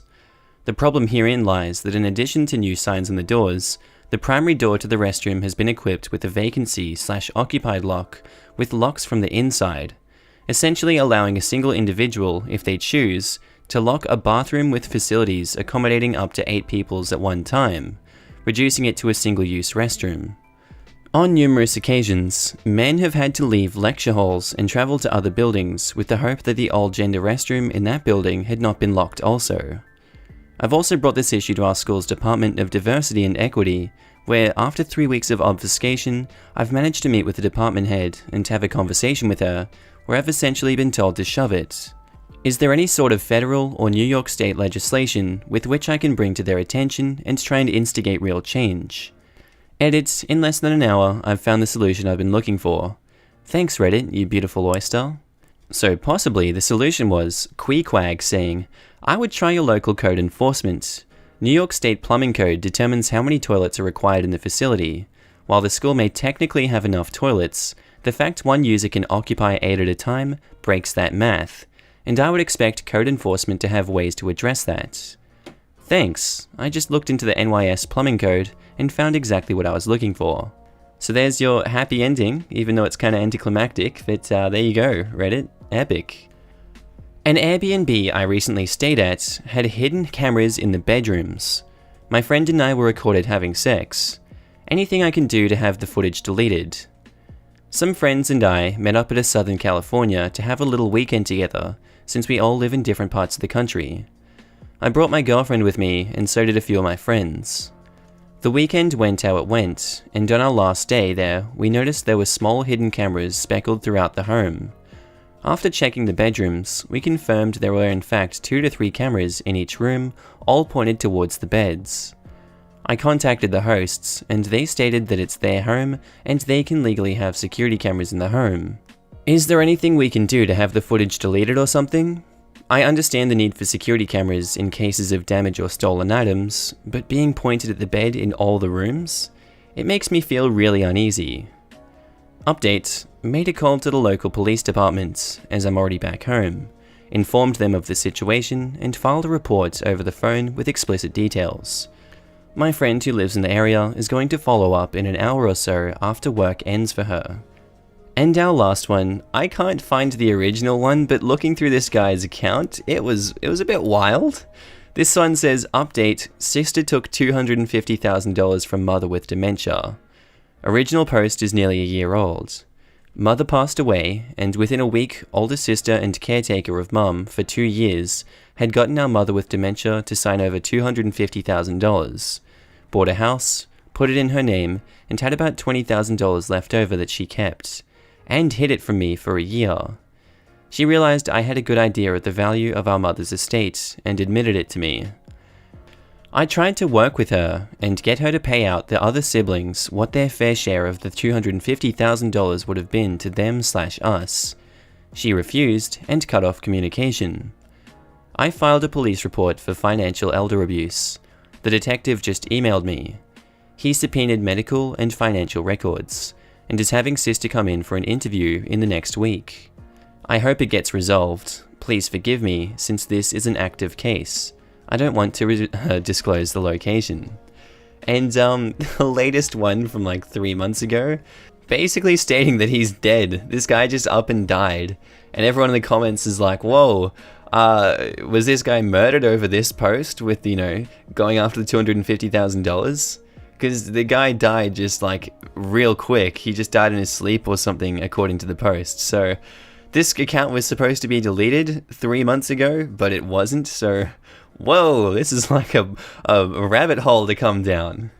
Anyway, guys, I hope you've enjoyed this one today. Tell me what you thought of all these stories. I'd love to hear your opinions. And as always, I love your faces. Thank you for coming here today. And I'll see you in the next episode. Bye.